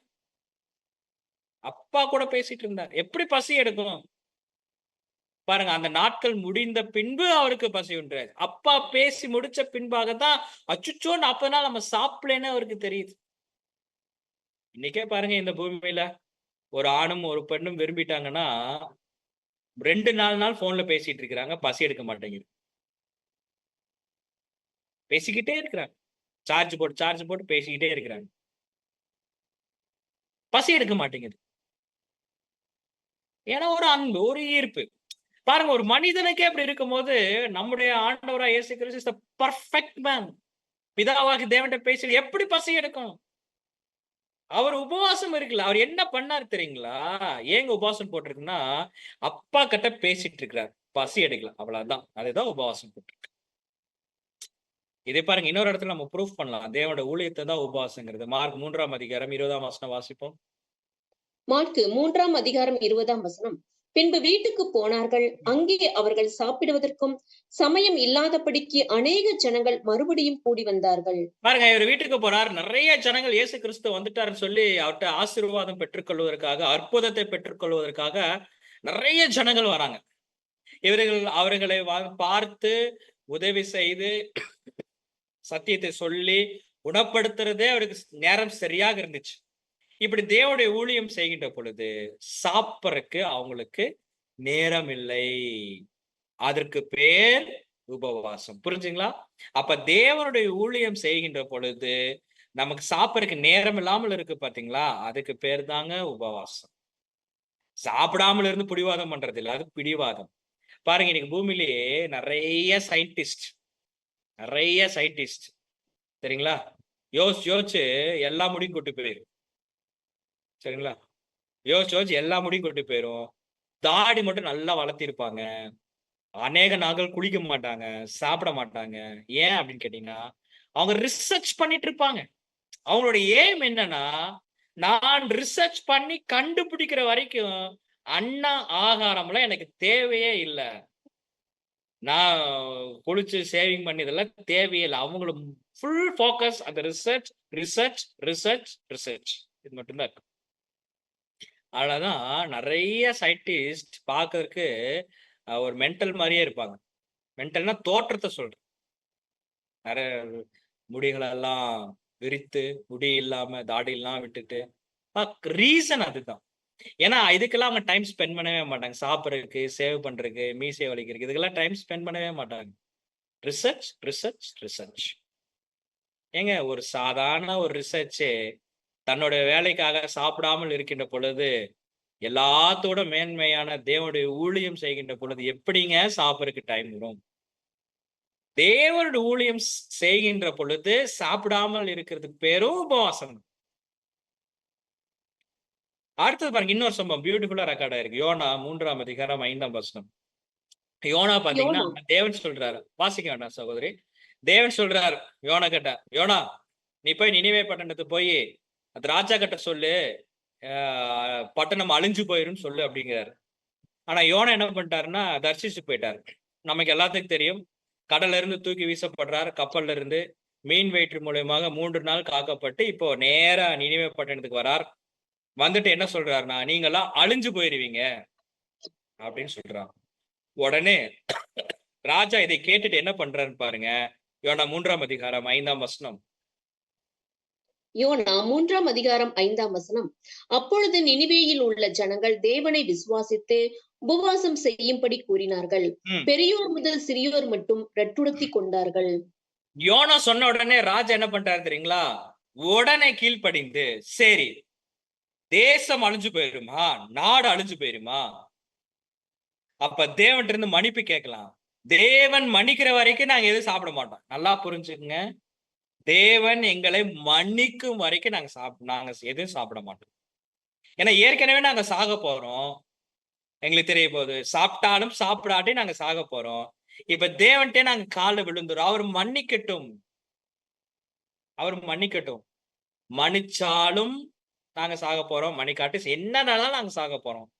அதனால நாங்க தேவன்ட்டே என்ன பண்ணிடுறோம், விழுந்துடுறோம் அப்படின்னு சொல்லிட்டு எல்லாரும் உபவாசம் ஆரம்பிச்சிட்டாங்க, பெரியோர் முதல் சிறியோர் வரை. சரிங்களா? என்ன நடக்குது வாசிங்க. யோனா 3ஆம் அதிகாரம் 6-7.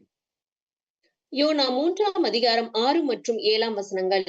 இந்த செய்தி நினிவேயின் ராஜாவுக்கு எட்டின போது அவன் தன் சிங்காசனத்தை விட்டு எழுந்து தான் உடுத்தி இருந்த உடுப்பை கலற்றி போட்டு இரட்டை உடுத்திக் கொண்டு சாம்பலிலே உட்கார்ந்தான். மேலும் ராஜா தானும் தன் பிரதானிகளும் நிர்ணயம் பண்ணின கட்டளையாக நினிவேயில் எங்கும் மனுஷரும் மிருகங்களும் மாடுகளும் ஆடுகளும் ஒன்றும் ருசி பாராதிருக்கவும் மேயாமலும் தண்ணீர் குடியாமலும் இருக்கவும். அப்போ எல்லாரும் என்ன பண்ணிட்டாங்கன்னா, ஏன்னா அவங்களுக்கு நன்மை எது தீமை எதுன்னு தெரியல. ஏன்னா பின்னாடி தேவனே சொல்லுவார், யோனாட்ட சொல்லுவார், ஏன்னா ஏப்பா ஒரு ஆமணக்கு செடிக்காக நீ வருத்தப்படுறிய யோனா, நன்மை எது தீமை எது என்று தெரியாத 116,000 பேர் இருக்கிறாங்க, 20,000 பேர். அவங்களுக்கு நான் கிருபை செய்யாமல் இருப்பேனா? இப்ப நல்லா புரிஞ்சுக்குங்க, இந்த ஜனங்களுக்கு நன்மை எது தீமை எதுன்னு தெரியல, எது நல்லது எது கெட்டதுன்னு தெரியல. யோனா சொல்லிட்டாரு, நீங்க அழிஞ்சு போயிருவேன். இவங்க என்ன முடிவு பண்றாங்கன்னா, ஒரு கடவுள் இருக்கிறார், அவரை நம்மளை அழிச்சிருவார், ஏதோ நம்ம தப்பு பண்ணிட்டோம், தேவன் நம்மளை மன்னிக்கட்டும், அது வரைக்கும் நம்ம என்ன பண்ணிடுவோம், சாப்பிடாமல இருப்போம் அப்படின்னு சொன்னாங்க. ஆனா அது உள்ள அர்த்தம் என்ன தெரியுங்களா? தேவன் மன்னிப்பார் என்பதை விசுவாசித்து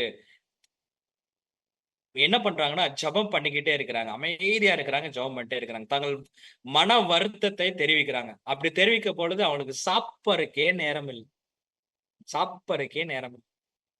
இதுக்கு பேரு உபவாசம். அடுத்தது பாருங்க, மத்தேயு 7ஆம் அதிகாரம் 21ஆம் வசனம் சூப்பரா இருக்கு. இந்த ஜாதி பிசாசு பாரு, பிசாசுக்கெல்லாம் ஒரு ஜாதி.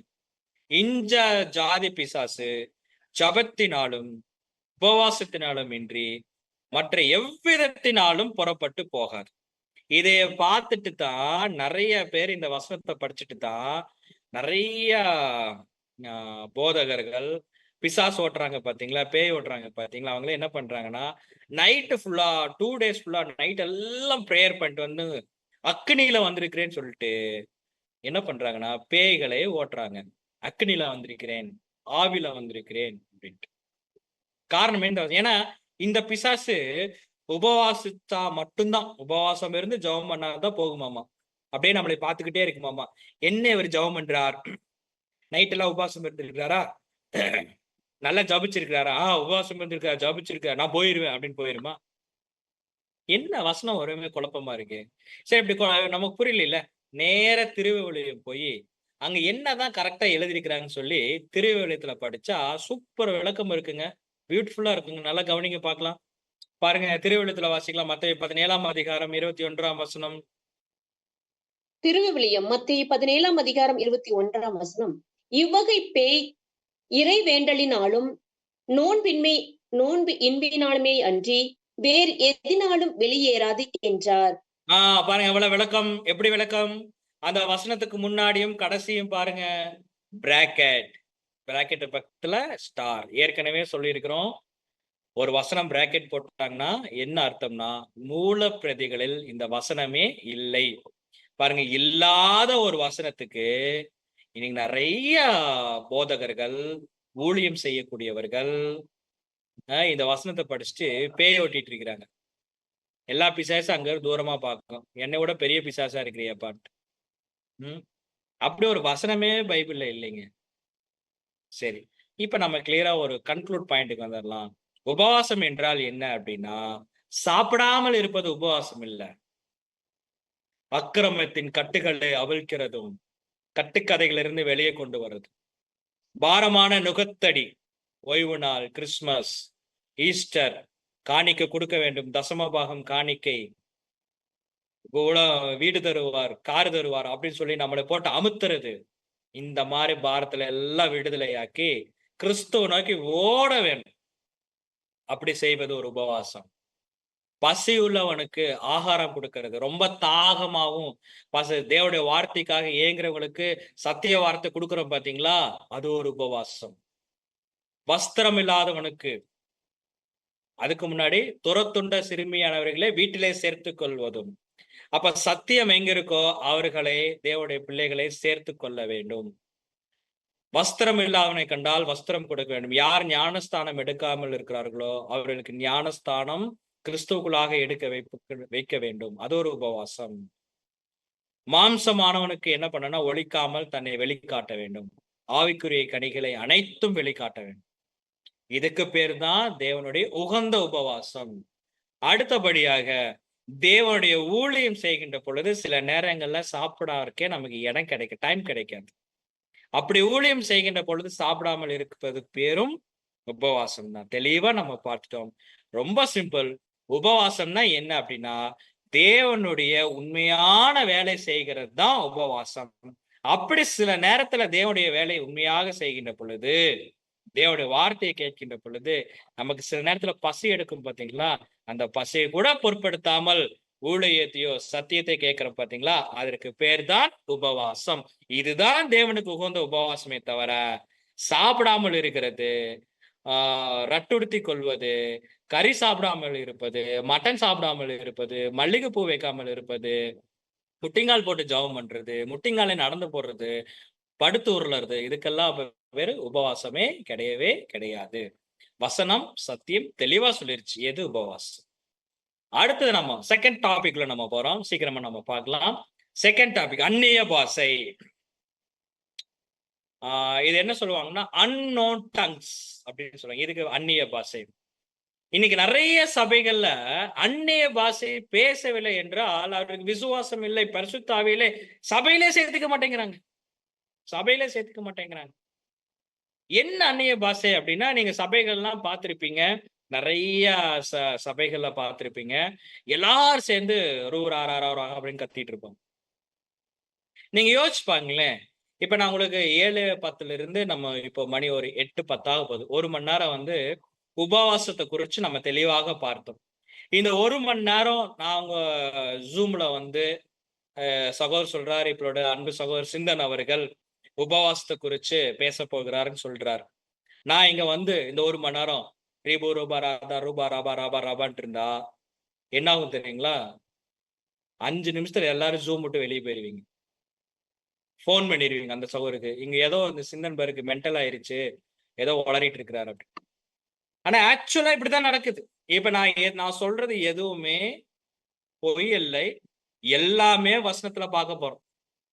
அந்நிய பாஷைன்னா முதல்ல என்ன, அது யார் பேச வேண்டும், எப்படி பேச வேண்டும், எத்தனை பேர் இருக்கும் போது பேச வேண்டும், இதெல்லாம் நம்ம பார்க்க வேண்டும்.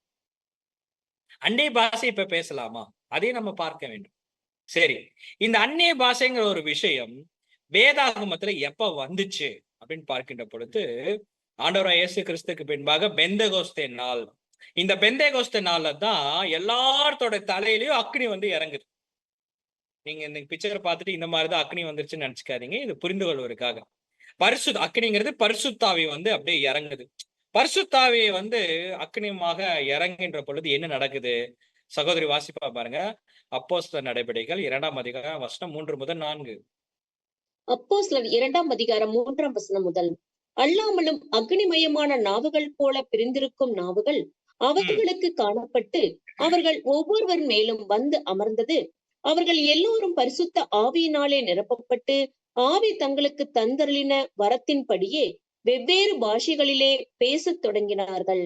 அன்பான சகோதரி படிச்சிருப்பாங்க, நல்லா கவனிச்சிருக்கிறோம். 4ஆம் வசனம் தெளிவா சொல்லுது, பரிசுத்தாவி வந்த பின்பாக ஆவி தங்களுக்கு தந்தன வரத்தின்படியே வெவ்வேறு பாஷைகள், நல்லா புரிஞ்சுங்க, வெவ்வேறு பாஷைகளை பேசினாங்க.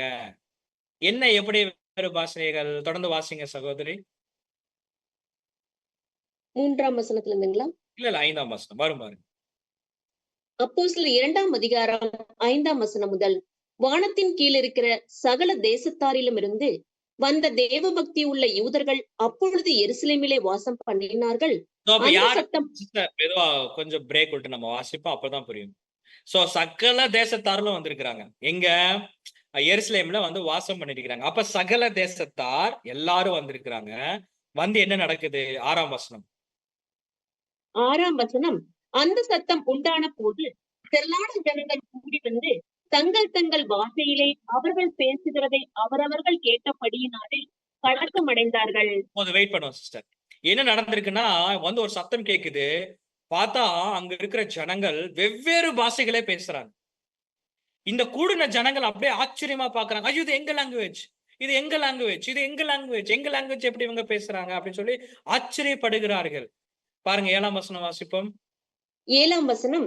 எல்லோரும் பிரமித்து ஆச்சரியப்பட்டு ஒருவரை ஒருவர் பார்த்து, இதோ பேசுகிற இவர்கள் எல்லோரும் கலிலேயர் அல்லவா? கலிலேயர்கள் பாத்தீங்கன்னா படிப்பறிவு இல்லாதவர்கள். அதைத்தான் சொல்றாங்க. அச்சோ, படிப்பறிவு இல்லாதவர்கள் இவங்க எப்படி எங்க லாங்குவேஜ் பேசுறாங்க, எங்க பாஷையை பேசுறாங்க, எங்க பாஷையை பேசுறாங்கன்னு சொல்லிட்டு அங்க கூட இருந்த ஜனங்கள் பிரமித்து போகிறார்கள். என்ன லாங்குவேஜ் பேசியிருப்பாங்க, எந்த தேசத்தார் வந்தாங்க பாருங்க. 8ஆம் வசனம் வாசிக்கும் போது நமக்கு நல்லா தெளிவா வரும் பாருங்க. வாசிங்க சகோதரி. 8ஆம் வசனம். அப்படி இருக்க நம்மில் அவரவர்களுடைய ஜென்ம பாஷைகளிலே இவர்கள் பேச கேட்கிறோமே, இது எப்படி? பார்த்தரும் மேதரும் எலாமித்தரும் மெசபத்தோமியா யூதேயா கப்பதோக்கியா பொந்து ஆசியா பிரிக்கியா பம்புலியா எகிப்து என்னும் தேசத்தார்களும் சிரனே பட்டணத்தை சுற்றியிருக்கிற லீபியாவின் திசைகளிலே குடியிருக்கிறவர்களும், இங்கே சஞ்சரிக்கிற ரோமா புரியாரும், யூதரும், யூத மார்க்க தமைந்தவர்களும், கிரேத்தரும், அரபியருமாகிய நாம் நம்முடைய பாஷைகளிலே இவர்கள் தேவனுடைய மகத்துவங்களை பேச கேட்கிறோமே என்றார்கள். அப்ப எத்தனை லாங்குவேஜ் பாருங்க. பொந்து, ஆசியா, பெருகியா, பம்பிலியா, அரேபியா, கிரேக்கத்தார், எல்லா திசைங்கள்ல இருந்து ஜனங்கள் வராங்க. இங்க படிப்பறிவு இல்லாத கலிலேயர்கள் என்ன பண்றாங்கன்னா, அவங்கவுங்க பாஷையை பேசுறாங்க. ஒருத்தவங்க பம்பிலியா நாட்டு தேசத்து லாங்குவேஜ் பேசுறாங்க, ஒரு ஆசியா தேசத்து லாங்குவேஜ் பேசுறாங்க, ஒருத்தர் பெருகியா தேசத்து லாங்குவேஜ் பேசுறாங்க, ஒருத்தர் பொந்து தேசத்து லாங்குவேஜ் பேசுறாங்க. யோசிச்சு பாருங்களேன் எப்படி இருக்கும் அப்படின்ட்டு. என்ன பேசினாங்க?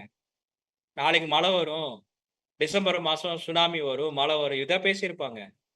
அதுதான் சொல்லப்பட்டிருக்கு. லாஸ்ட் வேர்டு பாருங்க.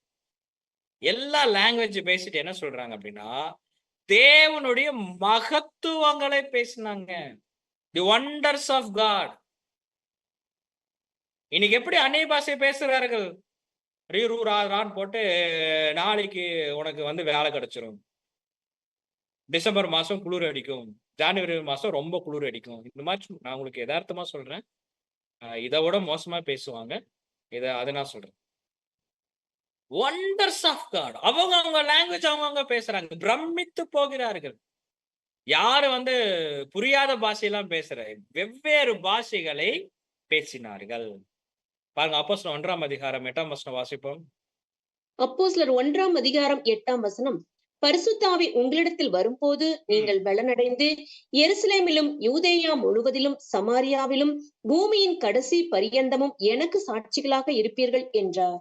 ஏன் பரிசுத்த ஆவி வந்து ஏன் அந்நிய பாஷை வரத்தை கொடுத்தாங்கன்னா, நல்லா புரிந்து கொள்ளலாம்.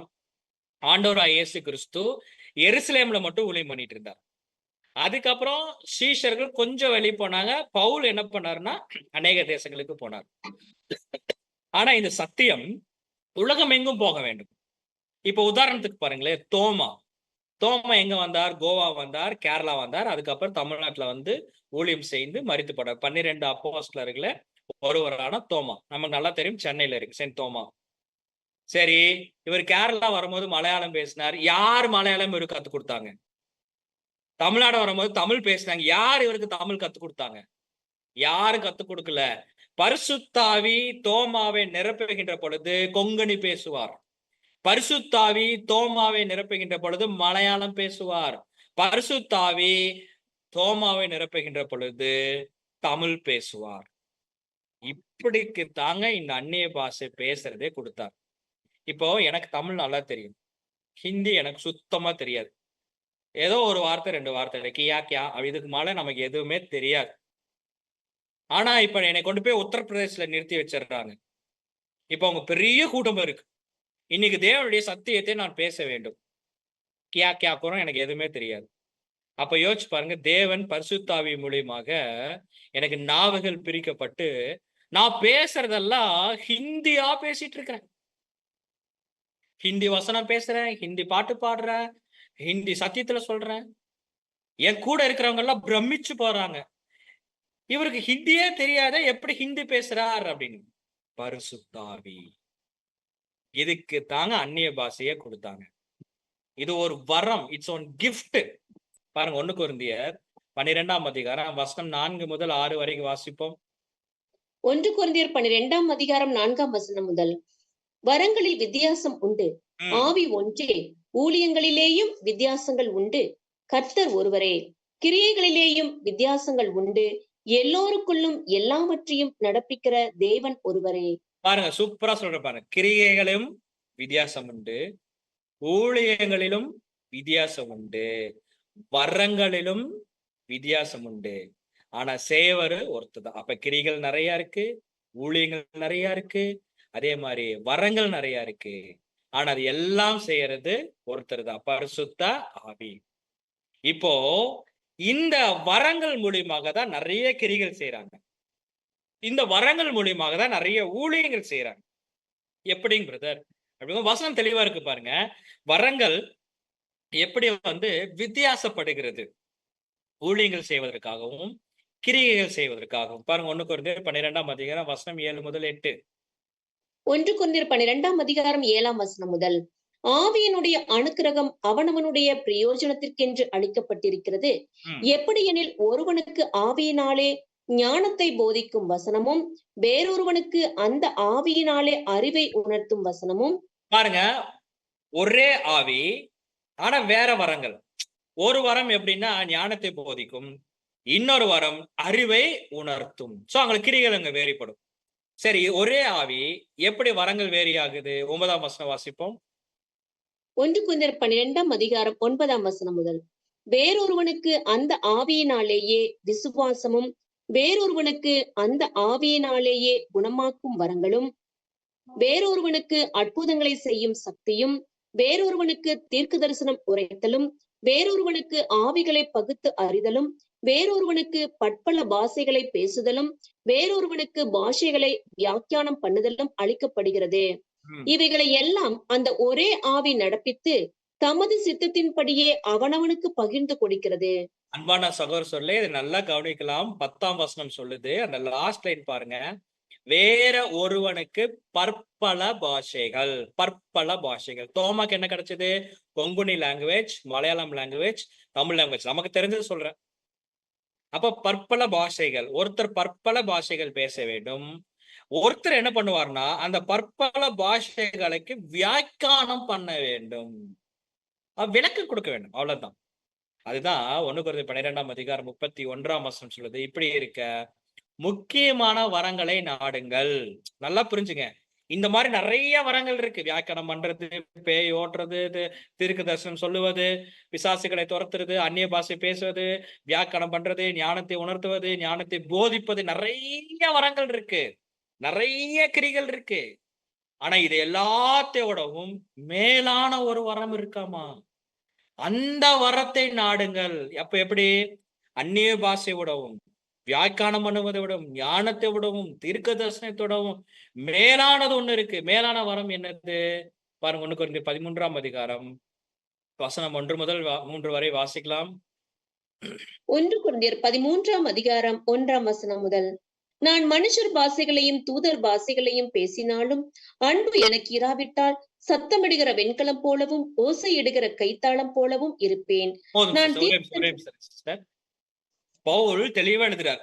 ஏன்னா சில பேர் அங்க சண்டை கட்டிக்கிறாங்க. அந்நிய பாஷை தான் பெருசு, நான் பற்பல பாஷைகளை பேசுகிறேன் அப்படின்னு அந்நிய பாஷை தான் பெருசுன்னு சொல்லி நிறைய பேர் அங்க சண்டை கட்டுறாங்க. அதுக்குதான் பவுல் சொல்றார், என்னப்பா எல்லாம் சண்டை கட்டிட்டு இருக்கிறீங்க? நான் உங்களை விடவும் அதிகமாக பாஷைகளை பேசுவேன். ஏன்னா பவுல் எல்லா நாடுகளுக்கும் சுத்திட்டு வந்துட்டார். பற்பல பாஷைகளை பேசுகிறார். இந்த ஒரு வார்த்தை என்ன பண்ணிக்கிறாங்கன்னா எடுத்துக்கிறாங்க, நான் மனுஷர் பாஷைகளையும் தூதர் பாஷைகளையும். அப்போ இன்னைக்கு பேசுகிற இந்த இருக்கு பாத்தீங்களா, இதெல்லாம் என்ன பண்ணிக்கிறாங்கன்னா தூதர் பாஷைன்னு நினைச்சுக்கிறாங்க. யோசிச்சு பாருங்க, தேவனோட தூதர்கள் இப்படிதான் வந்து உளறிட்டு இருப்பாங்களா? நாக்க போட்டு இப்படி என்ன சொல்றாரு தெரியுங்களா? இது நம்ம பேசுகின்ற ஒரு ஸ்லாங் லாங்குவேஜ். சில பேர் சொல்லுவாங்க தெரியுங்களா, கடன் வாங்கிட்டு என் தலைய அடமானம் வச்சாச்சும் உங்களுக்கு கடனை திருப்பி தருகிறேன். இதுல சொல்ற அந்த அந்த ஸ்லாங் நீங்க நல்லா யோசிச்சு பாருங்க. அவர் சொல்றாரு, நான் உங்களை விட நிறைய பாஷை பேசுறேன்ப்பா, நிறைய பாஷை பேசுறேன். தூதர் பாஷைகிட்டே, அப்புறம் தூதர் பாஷை தேவன் கிட்டே பேசுறேன். அதுதான் சொல்றாரு. ஆனாலும் அந்த பாஷை ஒண்ணு கிடையாது. ஏன்னா இது எல்லாத்தோட அன்பு மேலானது. சரிங்களா? நம்ம சொல்லுவோம், தலைகளா நின்னு தண்ணி குடிச்சாலும் சொல்லுவோம் பாத்தீங்களா? யோசிச்சு பாருங்க, முதல்ல தலைகளா நின்னு தண்ணி குடிக்க முடியுமா? ஏன் சொல்றோம்? அது ஒரு பழக்க வழக்கம். அது மேன்மைப்படுத்துறோம். இதுக்காக சொல்றோம். இவர் என்ன சொல்றாருன்னா, தூதர் பாஷை விடவும் அன்புதான் பெருசுங்கிறார். தூதருக்குலாம் தனி பாஷை கிடையாது. பாருங்க, அடுத்த 2ஆம் வசனம் வாசிப்போம். 2ஆம் வசனம். நான் தீர்க்க தரிசன வரத்தை உடையவனாக இருந்து சகல ரகசியங்களையும் சகல அறிவையும் அறிந்தாலும், மலைகளை பெயர்க்கத்தக்கதாக சகல விசுவாசம் உள்ளவனாக இருந்தாலும், அன்பு எனக்கு இராவிட்டால் நான் ஒன்றும் இல்லை. சிம்பிளா சொல்லிட்டார். மலைகளை பெயர்க்கத்தக்கதான விசுவாசம், சகல அறிவு, ஞானம், புத்தி எல்லாம் இருக்கு. ஆனா மேலான வரமான அன்பு இல்லைன்னா ஒண்ணுமே இல்லை. அப்ப எல்லா வரங்களை விடவும் மேலான வரம் எது? அன்பு. காரணம் என்ன? 1 கொரிந்தியர் 13ஆம் அதிகாரம் வசனம் 8, 9 வாசிங்க சகோதரி. 1 கொரிந்தியர் 13ஆம் அதிகாரம் 8ஆம் வசனம் முதல். அன்பு ஒரு காலம் ஒழியாது, தீர்க்க தரிசனங்கள் ஆனாலும் ஒளிந்து போம், அந்நிய பாஷைகளானாலும் ஒழிந்து போம், அறிவானாலும் ஒளிந்து போம். நம்முடைய அறிவு குறைவுள்ளது, நாம் தீர்க்க தரிசனம் சொல்லுதலும் குறைவுள்ளது. கிளியரா சொல்லிட்டாருங்களா? அன்பு ஒரு காலம் ஒழியாது, தீர்க்க தரிசனங்கள் ஒளிந்து போகும். ஏன்னா சொல்லி முடிச்சதுன்னா முடிஞ்சது. அந்நிய பாஷை ஓய்ந்து போகும். ஒரு காலத்துல டயர்ட் ஆகும். இன்னைக்கு எல்லாத்து கையிலயும் பைபிள் வந்துருச்சு. சரிங்களா? அறிவும் குறைஞ்சு போகும், தீர்க்க தரிசனம் சொல்லுவதும் குறைந்து போகும். ஆனா எது மட்டும் குறையாது, எது மட்டும் ஒழியாது, எது மட்டும் ஓயாது? அன்பு. பாருங்க, அன்புன்னு ஒரு இடத்துல வச்சுட்டு மற்ற வரங்களை ஒரு இடத்துல வச்சுட்டோம்னா, மற்ற வரங்கள் பார்க்கணும். அற்புதம், அறிவு, தீர்க்க தரிசனம், அந்நிய பாஷை எல்லாம் ஒளிஞ்சு போகும், ஓய்ந்து போயிடும். ஆனா என்றென்றைக்கும் ஓய்ந்து போகாத ஒரு வரம் இருக்குது என்றால் நெவர் ஃபெயில், அந்த வரம் தான் அன்பு. அப்ப எல்லா வரங்களிலும் மேலானது எதுன்னு பாத்தீங்கன்னா அன்பு. சரிங்களா? 2 கொரிந்தியர் 5ஆம் அதிகாரம் 6ஆம் வசனம் சொல்லுது, நாம் தரிசித்து நடவாமல் விசுவாசித்து நடக்க வேண்டும். ஏன் தரிசித்து நடவாமல் விசுவாசித்து நடக்கிறோம்? அவ்விசுவாசிகளுக்கு தான் தரிசனம் தேவை, அவ்விசுவாசிகளுக்கு தான் அற்புதம் தேவை.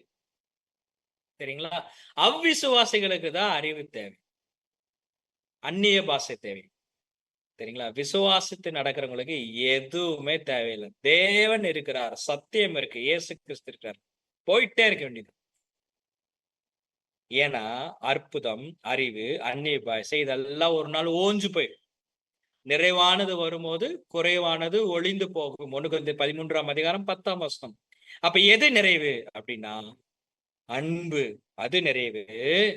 எது வந்துரும்னா எல்லாத்து கையிலும் பைபிள் வந்துரும் நிறைவானது வரும்போது. இன்னைக்கு பாருங்க, உலகத்திலேயே அதிக மொழியில டிரான்ஸ்லேஷன் பண்ண புக்கு எதுனா பைபிள் தான். உலகத்திலே அநேக ஜனங்கள் படிக்கக்கூடிய புத்தகம் எதுனா பைபிள் தான். எல்லா லாங்குவேஜ்லயும் பைபிள் வந்துருச்சு, எல்லா லாங்குவேஜ்லயும் பைபிள் வந்துருச்சு. இன்னைக்கு ஈஸியா டிரான்ஸ்லேஷன் பண்ணலாம்.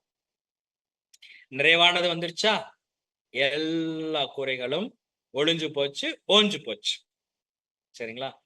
ஆனாலும் இந்த கொரிந்து சபையில ஒரு பிரச்சனை போடிட்டு இருக்கு. என்ன பிரச்சனைனா, அந்நிய பாஷை பேசுறவங்க பெருசா, தீர்க்க தரிசனம் பேசுறவங்க பெருசா? சாரி, கரெக்ட், அந்நிய பாஷை பெருசா, தீர்க்க தரிசனம் பெருசா?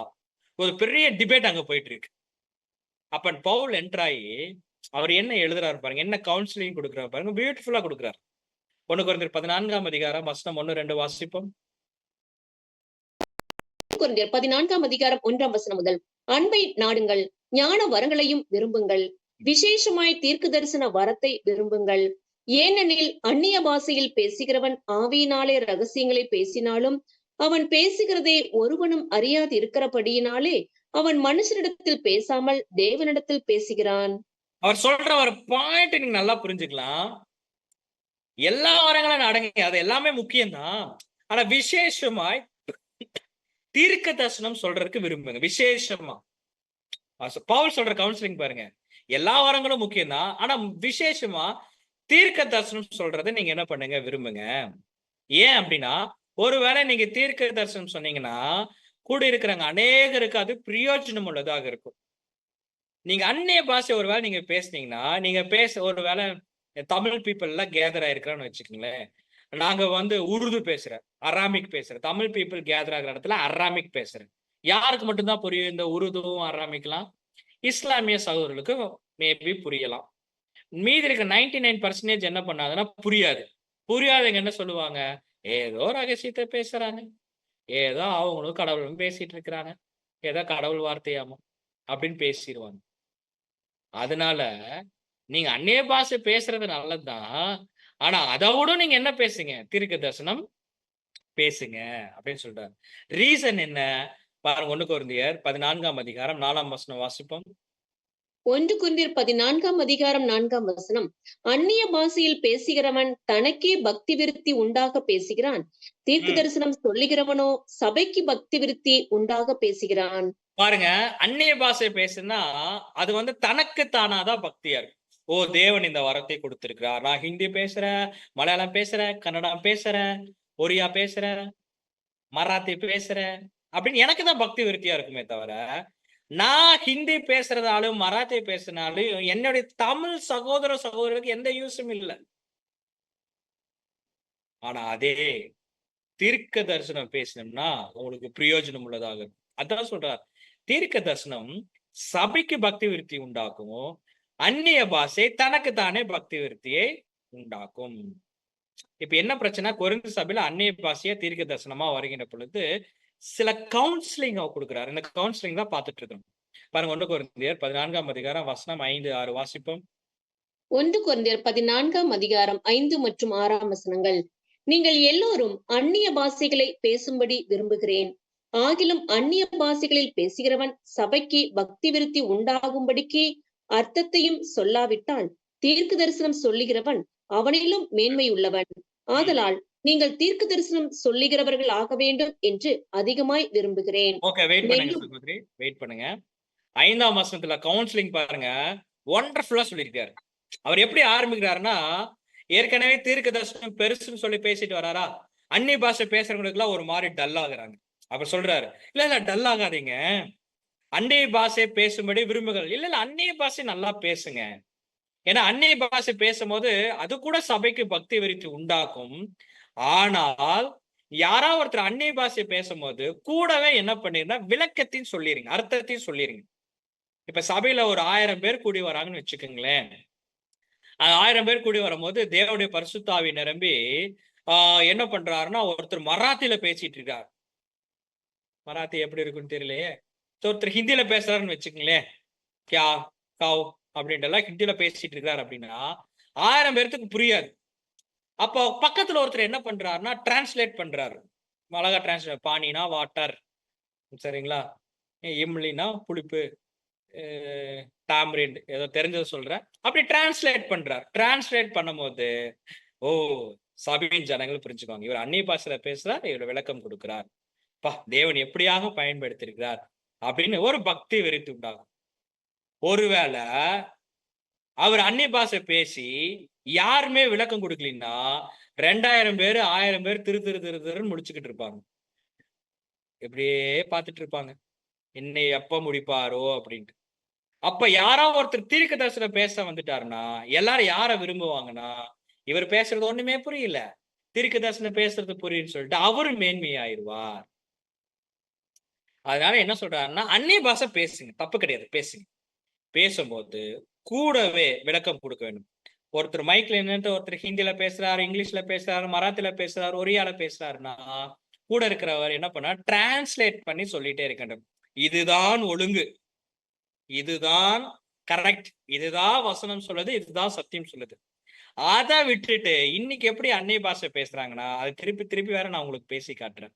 ரீரு ராரா காக்கா கிக்கி கூக்குழுன்னு என்னென்னமோ பேசுறாங்க, வளர்றாங்க, டங்கு ட்விஸ்ட் ஆகுது. ஐயோ, அவர் பேச ஆரம்பிச்சோடனே இங்க இருக்கிற 1000 பேர் என்ன பண்ணிடுறாங்கன்னா அவங்களும் பேச ஆரம்பிச்சுறாங்க. ரீ ரா ரீரு காக்கா கிக்கு கூ கே கை என்னென்னமோ பேசுறாங்க, குதிக்கிறாங்க, ஜம்ப் அடிக்கிறாங்க, கை தட்டுறாங்க. அப்புறம் ஒருத்தர் கை தட்டிட்டே பொத்துன்னு கீழே விழுந்துறாரு, கேட்டா பரிசுத்தாவி அப்படிங்கிறாங்க. ஒருத்தர் சுத்திக்கிட்டு இருக்கிறார், அந்நிய பாஷையிலே சுத்துறாரு அப்படிங்கிறாங்க. அப்படி ஏதாச்சும் இயேசு கிறிஸ்து செஞ்சிருக்கிறாரா? அன்பான சகோதர சகோதரர்களே, என்னைக்காச்சும் இயேசு கிறிஸ்து அந்நிய பாஷை பேசி குதி குதின்னு குதிச்சிருக்கிறாரா? அப்போஸ்தலர்கள் அந்நிய பாஷை பேசி குதி குதின்னு குதிச்சிருக்கிறாங்களா? ஏதாவது பரிசுத்தவான்கள் அந்நிய பாஷை பேசி ஓயாம படபட படபடன்னு கையை தட்டி இருக்கிறாங்களா? இதெல்லாம் யாருமே செஞ்சது இல்லைங்க. தொடர்ந்து வசனம் வாசிப்போம். 6ஆம் வசனம். மேலும் சகோதரரே, நான் உங்களிடத்தில் வந்து உங்களுக்கு ரகசியங்களை வெளிப்படுத்துவதற்காகவாவது அறிவு உண்டாக்குவதற்காகவாவது தீர்க்க தரிசனத்தை அறிவிக்கிறதற்காவது போதகத்தை போதிக்கிறதற்காவது ஏதுவானதை சொல்லாமல் அந்நிய பாஷைகளில் பேசினால் என்னாலே உங்களுக்கு பிரயோஜனம் என்ன? அழகா கேட்கிறார். ஏப்ப நான் வீட்டுல வந்து தீர்க்க தரிசனம் சொல்லாம போதிக்காம அறிவு உணர்த்துறதுக்கான எந்த காரியத்தையும் சொல்லாம சும்மா இங்க வந்துட்டு எனக்கு தெரிஞ்ச எனக்கு தேவன் கொடுத்த அந்நிய பாஷை லாங்குவேஜ் வச்சு நான் பேசிக்கிட்டே இருந்தா யாருக்கு என்ன பிரயோஜனம்? சொல், யாருக்கு என்ன பிரயோஜனம்? அவர் சொல்றாரு பாருங்க, ரொம்ப நல்லா இருக்கு. எப்படியாமா? 1 கொரிந்தியர் 14ஆம் அதிகாரம் வசனம் 7 முதல் 10 வரைக்கும் வாசிப்போம். 1 கொரிந்தியர் 14ஆம் அதிகாரம் 7ஆம் வசனம் முதல். அப்படியே புல்லாங்குழல், சுரமண்டலம் முதலாகிய சத்தமிடுகிற உயிரில்லாத வாத்தியங்கள் தொனிகளில் வித்தியாசம் காட்டாவிட்டால், குழலாலே ஊதப்படுகிறதும் சுரமண்டலத்தாலே வாசிக்கப்படுகிறதும் இன்னதென்று எப்படி தெரியும்? வெயிட் பண்ணுங்க சகோதரி. அவர் தெளிவா சொல்றாரு பாருங்க. எப்ப மியூசிக் இன்ஸ்ட்ருமெண்ட்டை எடுத்துக்குங்க. பவுல் சொல்றாரு, இன்னைக்கு இந்த மியூசிக் இன்ஸ்ட்ருமெண்ட் எல்லாம் இன்னைக்கு மாறிடுச்சு. இன்னைக்கு நம்ம காலத்துல ஒரு மியூசிக் இன்ஸ்ட்ருமெண்ட் எடுத்துக்கோ. கீபோர்டு போட்டா இது கீபோர்டு, பியானோ போட்டா இது பியானோ, இது கிட்டார், இது ட்ரம்ஸ், இது ட்ரம்பட்டு அப்படிங்கிறது வாசிக்கும் போதே கண்டுபிடிச்சிருவோம். இது தபேலா, அந்த சவுண்ட் கேட்டோன்னே கண்டுபிடிச்சாரு. இது தபேலா, இது ட்ரம்பட், இது பியானோ, இது கீபோர்டு, இது கிட்டார், இது வயலின், கண்டுபிடிச்சிடலாம். எல்லாமே ஒரே மாதிரி இருந்துச்சுன்னா நம்மளால கண்டுபிடிக்க முடியுமா? முடியாது. அவர் சொல்றாரு பாருங்க, மியூசிக்கு கூட, இசைக்கு கூட என்ன இருக்குன்னா வித்தியாசங்கள் உண்டு. அந்த மாதிரி 8ஆம் வசனம் பாருங்க, அந்தபடி எக்காலமும் விளங்காத சத்தமிட்டால் எவன் யுத்தத்திற்கு ஆயத்தமாவான்? ஏன்னா பழைய ஏற்பாட்டு காலத்துல எக்காலம் ஊதுச்சுன்னா யுத்தத்துக்கு போவாங்க. அப்ப அந்த சத்தமே புரியலைன்னா யாரு யுத்தத்துக்கு போவாங்க? அப்ப குடுக்கின்ற சத்தம் அது எக்காலம், இது புல்லாங்குழல், இது சுரமண்டலம் அப்படின்னு ஒரு வித்தியாசத்தை காட்ட வேண்டும். ஒரு இசை ஒரு வித்தியாசத்தை காட்ட வேண்டும். அந்த மாதிரினா சபையில பாருங்க, அந்த மாதிரிதான் சபையில 9ஆம் வசனம் சொல்லுது. அது போல நீங்களும் தெளிவான பேச்சை நாவினால் வசனையாவிட்டால், சபைக்கு போய் தெளிவா பேச வேண்டும். அப்படி ஒருவேளை நீங்க தெளிவா பேசலீங்கன்னா, பேசப்பட்டது இன்னதென்று எப்படி தெரியும்? நீங்க யோசிச்சு பாருங்களேன். ஒரு 100 பேர் சேர்ந்து சபையில ராரீரூரு ரீரீராரா ஆரைரீரு ரோரோரோன்னு கத்திட்டு இருந்தா, பக்கத்துல இருக்கிறவங்க என்ன நினைப்பாங்க? என்ன வந்ததுல இருந்து என்னவோ வளருன்னு வளரிட்டு இருக்கிறாங்களே அப்படின்ட்டு. அது எப்படி இருக்குமாமா? வசனையாவிட்டால் பேசப்பட்டது இன்னதென்று எப்படி தெரியும்? ஆகாயத்திலே பேசுறவர்களாய் இருப்பீர்கள். யார் ஆகாயத்தை பார்த்து பேசுவாங்க? புத்திசாலியா? நீங்க ரோட்ல போயிட்டு இருக்கும்போது ஒருத்தர் ஆகாயத்தை பார்த்து பேசிட்டு இருப்பாரு. யார் ஆகாயத்தை பத்தி பேசியிருப்பாங்கன்னா பைத்தியக்காரங்க, மென்டல் மாதிரி ஆகாயத்தை பார்த்து பேசுறது. அவர் சொல்றார், நீங்க சபைக்கு போறீங்க, புரியாத பாசியர் உருவரேன்னு கத்திட்டு இருந்தீங்கன்னா பாக்குறவங்க உங்களை மென்டல் நினைப்பாங்கப்பா. அன்பான சகோதரரே, நான் திட்டல, பவுல் திட்டுறார். ஆகாயத்துல பேசுற மாதிரி இருப்பீங்க. 10ஆம் வசனம் பாருங்க, உலகத்திலே எத்தனையோ விதமான பாஷைகள் இருக்கு. வெளிநாடுகளுக்கு போனா வெளிநாட்டு பாஷைகள், இந்தியாலேயே ஏகப்பட்ட பாஷைகள் இருக்கு. எல்லா பாஷைகளும் எல்லாத்துக்குமே அர்த்தம் இருக்கிறது. அதான் சொல்றாரு, அவைகள் ஒன்றும் அர்த்தம் இல்லாததல்ல, எல்லாத்துக்குமே அர்த்தம் இருக்கு. அப்ப அன்னை பாஷைங்கிறது வேற ஒண்ணுமே கிடையாதுங்க. இப்ப எனக்கு தமிழ் தெரியுதுன்னா தேவனுடைய பரிசுத்தாவி மூலமாக வேற லாங்குவேஜ் பேசுறதுதான் அந்நிய பாஷை, பற்பல பாஷை. பாருங்க, 1 கொரிந்தியர் 14ஆம் அதிகாரம் வசனம் 18, 19 வாசிப்போம். 1 கொரிந்தியர் 14ஆம் அதிகாரம் 18ஆம் வசனம் முதல். உங்கள் எல்லோரிலும் நான் அதிகமாய் பாஷைகளை பேசுகிறேன், இதற்காக என் தேவனை ஸ்தோத்தரிக்கிறேன். அப்படி இருந்தும் நான் சபையிலே அந்நிய பாஷையில் 10,000 வார்த்தைகளை பேசுகிறதிலும் மற்றவர்களை உணர்த்தும்படி என் கருத்தோட 5 வார்த்தைகளை பேசுகிறதே எனக்கு அதிக விருப்பமாக இருக்கும். பாருங்க, அவர் சொல்ற பாருங்க, உங்களை விட நிறைய அந்நிய பாஷை பேசுவப்பா, எல்லா தேசங்களுக்கும் போயிட்டு வந்திருக்கிறேன். ஆனா சபையில போய் அந்நிய பாஷை பேசுறதுனால எந்த பிரயோஜனம் இல்ல. 5 வார்த்தைனால 5 வார்த்தை கருத்தோட உணரும்படி பேசுறதுதான் எனக்கு பிரயோஜனம். அதுதான் தேவனுக்கு பிரியம் அப்படின்னு சொல்றாரு. அப்ப ஏன்னா ஏன் பவுல்னால மட்டும் சொல்ல முடியும்னா, பவுல் தான் சகல தேசத்துக்கும் போயிட்டு வந்திருக்காரு. 1 கொரிந்தியர் 14ஆம் அதிகாரம் 22ஆம் வசனம் சொல்லுது, அந்நிய பாஷைகள் விசுவாசிகளுக்கு அடையாளமா இராமல் அவ்விசுவாசிகளுக்கு தான் அடையாளமா இருக்கு. ஏன்னா அவங்கதான் பிரமிச்சு அடைஞ்சு பார்ப்பாங்க, எங்க லாங்குவேஜ் இவங்க பேசுறாங்க அப்படின்ட்டு. ஆனா தீர்க்க தரிசனம் எப்படிப்பட்டது இருக்குன்னா, அவிசுவாசிகளுக்கு அடையாளமாயிராமல் விசுவாசிகளுக்கு அடையாளமாயிருக்கு. அப்ப விசுவாசிகளுக்கு எது அதிகமா தேவைன்னா தேவனுடைய தீர்க்க தரிசனம். பாருங்க, 1 கொரிந்தியர் 14ஆம் அதிகாரம் வசனம் 23, 24 வாசிப்போம். 1 கொரிந்தியர் 14ஆம் அதிகாரம் 23ஆம் வசனம் முதல். ஆகையால் சபையார் எல்லோரும் ஏகமாய் கூடி வந்து எல்லோரும் அந்நிய பாஷைகளிலே பேசிக்கொள்ளும் போது கல்லாதவர்களாவது அவிசுவாசிகளாவது உள்ளே பிரவேசித்தால் அவர்கள் உங்களை பைத்தியம் பிடித்தவர்கள் என்பார்கள் அல்லவா? எல்லோரும் பாருங்க, ஏற்கனவே நான் தீர்க்கதரிசனம் சொன்னேன், சகோதரி வெயிட் பண்ணுங்க. ஏற்கனவே சொன்னேன், ஆகாயத்துல பேசுற மாதிரி இருக்கணும். இல்ல நான் அந்நிய பாஷை தான் பேசுவோம். எங்க பாஸ்டர் அந்நிய பாஷையில தான் பேசுவார். எங்க பாஸ்டர் அந்நிய பாஷை பேசும்போது நாங்களும் அந்நிய பாஷையில தான் பேசுவோம் அப்படின்னு சொல்லி நம்ம அந்நிய பாஷையில வந்து, ஏன்னா இப்ப பேசுறது அந்நிய பாஷைன்னே நிறைய பேருக்கு தெரிய மாட்டேங்குது. இது இப்ப பேசுறதுல அந்நிய பாஷையே கிடையாது, அது வளர்றது. அப்படி எல்லாரும் வளரிட்டு இருந்தான்னு வச்சுக்கோங்க, கத்துன்னு வளருன்னு வளரிட்டு இருந்தாங்கன்னா யாராச்சும் கல்லாதவர்கள் அப்படியே கிராஸ் ஆகி போறாங்க. என்னப்பா நல்லா தானே இருந்தாங்க, அவரு ஸ்டேஜ்ல இருந்து ஒரு மாதிரி கத்துறாரு, இங்க இருக்கிற 100 பேரும் ஒரு மாதிரி கத்திட்டு இருக்கிறாங்க. பார்த்துட்டு என்ன சொல்லுவாங்கன்னா, ஓ இது பைத்தியம் பிடிச்ச கூட்டம் அப்படிம்பாங்க. நான் சொல்லிங்க, 1 கொரிந்தியர் 14ஆம் அதிகாரம் 23ஆம் வசனம் சொல்லுது, உங்களை பைத்தியம் பிடித்தவர்கள் அல்லார்களா, அப்படித்தானே சொல்லுவாங்க. 24ஆம் வசனம் வாசிங்க. எல்லோரும் தீர்க்க தரிசனம் சொல்லுகையில் அவிசுவாசி ஒருவன் அல்லது கல்லாதவன் ஒருவன் உள்ளே பிரவேசித்தால் அவன் எல்லோராலும் உணர்த்திவிக்கப்பட்டும் எல்லோராலும் நிதானிக்கப்பட்டும் இருப்பான்.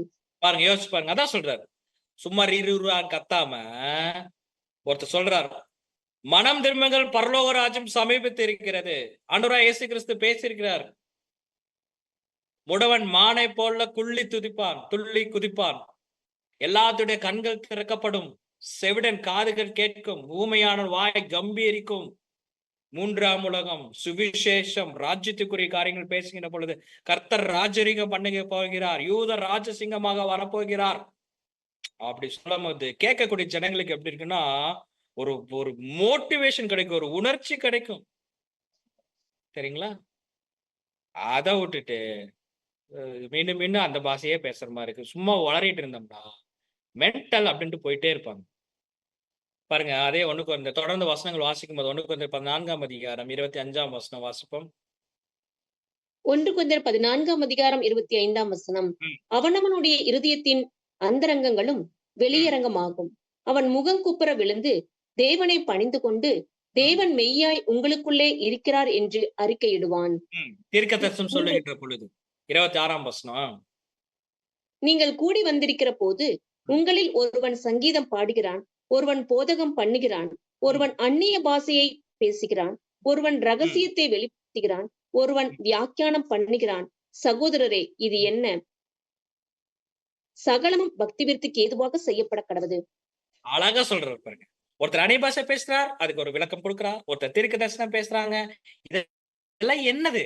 பக்தி விருத்தி உண்டாக்கும். சரிங்களா? அதெல்லாம் முடியாது பிரதர், நான் அந்நிய பாஷை தான் பேசுவேன், எனக்கு அந்நிய பாஷை வரம் வந்திருக்கு, எங்க பாஸ்டர் எங்க கையில வச்சு ஜெபம் பண்ணார், பரிசுத்தாவி இறங்குச்சு, அந்நியில இருந்து இன்னைக்கு நான் வந்து பயங்கரமா அந்நிய பாஷை பேசுறேன், ஜெபம் பண்ணாலும் அந்நிய. இன்னைக்கு பாத்தீங்கன்னா நிறைய பேரு பிரசங்கம் பண்ணும் போதே அந்நிய பாஷை பேச ஆரம்பிச்சிருவாங்க. கர்த்தருக்கு ஸ்தோத்திரம் ஸ்தோத்திரம் ஸ்தோத்திரம் ஸ்தோத்திரம் அவ்வளவுதான். என்ன ஜெபம் பண்றதுனே தெரியுதுல. ஸ்தோத்திரம் ஸ்தோத்திரம் ஸ்தோத்திரம்பாங்க, 15 ஸ்தோத்திரம் வரும்போது அவ்வளவுதான் ஆரம்பிச்சிரு. என்ன இது, என்ன? இல்ல நான் இப்படித்தான் அந்நிய பாஷை பேசுவேன், இப்படித்தான் நான் பேசுவேன் அப்படின்னா பவுல் என்ன கன்சிடர் கொடுக்க, நீங்க என்னப்பா எதை சொன்னாலும் கேட்க மாட்டீங்களா? சரி, அந்நிய பாஷை பேசுங்க, ஆனா எப்படி பேச வேண்டும்? 1 கொரிந்தியர் 14ஆம் அதிகாரம் 27ஆம் வசனம். யாராவது அந்நிய பாஷையில் பேசுகிறது உண்டானால் அது 2 பேர் மட்டும்தான், மிஞ்சினால் 3 பேர் தான். 3 பேர்த்துக்கு மேல பேசிடாதீங்க. அவர்கள் ஒவ்வொருவராய் பேசவும் ஒருவன் அர்த்தத்தை சொல்ல வேண்டும். 3 பேர் தான் பேச வேணும். ஒருத்தர் அந்நிய பாஷை பேசினா ஒருத்தர் விளக்கம் கொடுக்க வேண்டும், இன்னொருத்தர் அந்நிய பாஷை பேசினா இன்னொருத்தர் விளக்கம் கொடுக்கணும். அப்படி பேசுறதுன்னா பேசுங்க, இல்லையா வளராதீங்க, பேசாம உட்காருங்க அப்படின்ட்டார். எதுக்கு? பற்பல பாஷையை பேசுறீங்க. இன்னைக்கு கிறிஸ்தவர்கள் பேசுறாங்க பாத்தீங்களா, இது வந்து பாஷையே கிடையாது. சரிங்களா? இது வளர்றது. வீட்டுல சண்டையாச்சுன்னா சண்டை போட முடியாம வளருவோம் பாத்தீங்களா, அந்த மாதிரி வளருது. உணர்ச்சி வசப்பட்டா உளருவோம் பாத்தீங்களா, அந்த மாதிரி உளருது. பாருங்க, ஏசாயா 33 தெளிவா வசனம் சொல்லுது. பிற்காலத்துல, அவருடைய ராஜ்யத்துல, கடைசி காலத்துல தெரியுங்களா, நிறைவானது வருகின்ற பொழுது என்ன நடக்கும்? விளங்காத பாஷையும் அதற்குரிய ஒரு விதமான பேச்சு மொழிய அந்த கொரூர ஜனங்களை இனி நீ காணாய். ஏசாயா 33:19. காலங்கள் வருகின்ற பொழுது அந்த கொரூரமான ஜனங்கள் உங்களிடத்துல என்ன பண்ணிடுவாங்க? மறைஞ்சிருவாங்க. ஏன்னா, அன்பு ஒரு காலும் ஒழியாது. தீர்க்க தரிசனம் ஒழிந்து போகும், அந்நிய பாஷை ஒழிந்து போகும். ஆனா, அன்பு என்ன பண்ணாதுங்க? ஒழியவே ஒழியாது. ஏன்னா, நிறைவானது வரும்போது குறைவானது ஒழிந்து போகும். அன்பான சகோதரர்களே, அந்நிய பாஷை என்பது பற்பல பாஷை. பற்பல பாஷை எல்லாத்துக்குமே ஒவ்வொரு லாங்குவேஜ் அதுக்குரிய விளக்கங்கள் இருக்கு. அப்படியே பற்பல பாஷை பேசுறதா இருந்தா 2 பேர் அல்லது 3 பேர் பேசுங்க. அப்படி பேசுகின்ற பொழுது ஒருத்தரா விளக்கம் கொடுக்க வேண்டும். இப்படி பேசினா கேட்கக்கூடியவர்களுக்கு பிரயோஜனமா இருக்கும். சபைக்கு பக்தி விருத்தி உண்டாக்கும். இது பற்பல பாஷை. ஆனா இன்னைக்கு பேசுகின்ற கிறிஸ்தவர்கள் பேசுறது பற்பல பாஷைன்னு சொல்லிட்டு எல்லாரும் ஒரு விதமான உளறலை உளறிக் கொண்டு இருக்கிறார்கள். அந்த உளறல் என்பது அந்நிய பாஷை கிடையாது. அது வேற விதமான பாஷை. வேணா வன்னிய பாஷைன்னு வச்சுக்கலாம். அந்த வன்னிய பாஷையில நம்ம என்ன பண்ணக்கூடாதுங்க? பேசக்கூடாது. பரிசுத்த ஆவி ஒரு மனிதனுக்கு வருகின்ற பொழுது அவன் திடன் கொண்டு தெளிவா பக்தி விருத்திக்கு ஏதுவாக தேவனுக்கு பிரியமா நடக்கும். இன்னைக்கு நிறைவான சத்தியம் கையில வந்துருச்சு. இன்னைக்கு பாத்தீங்களா? இன்னைக்கு நிறைய பேர் அக்கிரமத்தின் கட்டுக்கு கையில இருந்தோம். உபவாசம் பாத்தீங்களா? படிச்சோம்ல. இன்னைக்கு தேவன் அதுல இருந்து நம்மள என்ன பண்ணிருக்கிறாருங்க? விடுதலையாக்கி இருக்கிறார். அப்ப இவ்வளவு நேரம் இந்த சத்தியத்தை கேட்டோம் பாத்தீங்களா? இது ஒரு உபவாசம். தேவன் இந்த சத்தியத்தை எடுக்கிறதுக்கு அடியனுக்கு ஒரு வாய்ப்பு கொடுத்தாரு பாத்தீங்களா? இது ஒரு உபவாசம். இன்னைக்கு நம்ம உபவாசம் இருந்திருக்கிறோம். இந்த உபவாசம் தேவனுக்கு பிரியமா இருந்திருக்கு. அதே மாதிரி அந்நிய பாஷை என்ன என்பதை கற்றுக்கொண்டோம். அது பற்பல பாஷை. அந்த பாஷை பேசும்போது கண்டிப்பா விளக்கம் கொடுக்க வேண்டும். அப்பதான் அது சபைக்கு பக்தி விருத்தி உண்டாக்கும். நிறைவானது வந்துருச்சு. அது வேதாகமம் சத்தியம். அதை பிடித்துக் கொள்வோம். வரங்களே மேலான வரங்களான அன்பை அது சபையார் ஜனங்கட்டும் உலக ஜனங்களிடத்தில் நாம் காட்டுவோம். தேவன் தாமே இந்த வார்த்தைகளை நமக்கு ஆசீர்வாதமாக தருவாராக. ஆமேன்.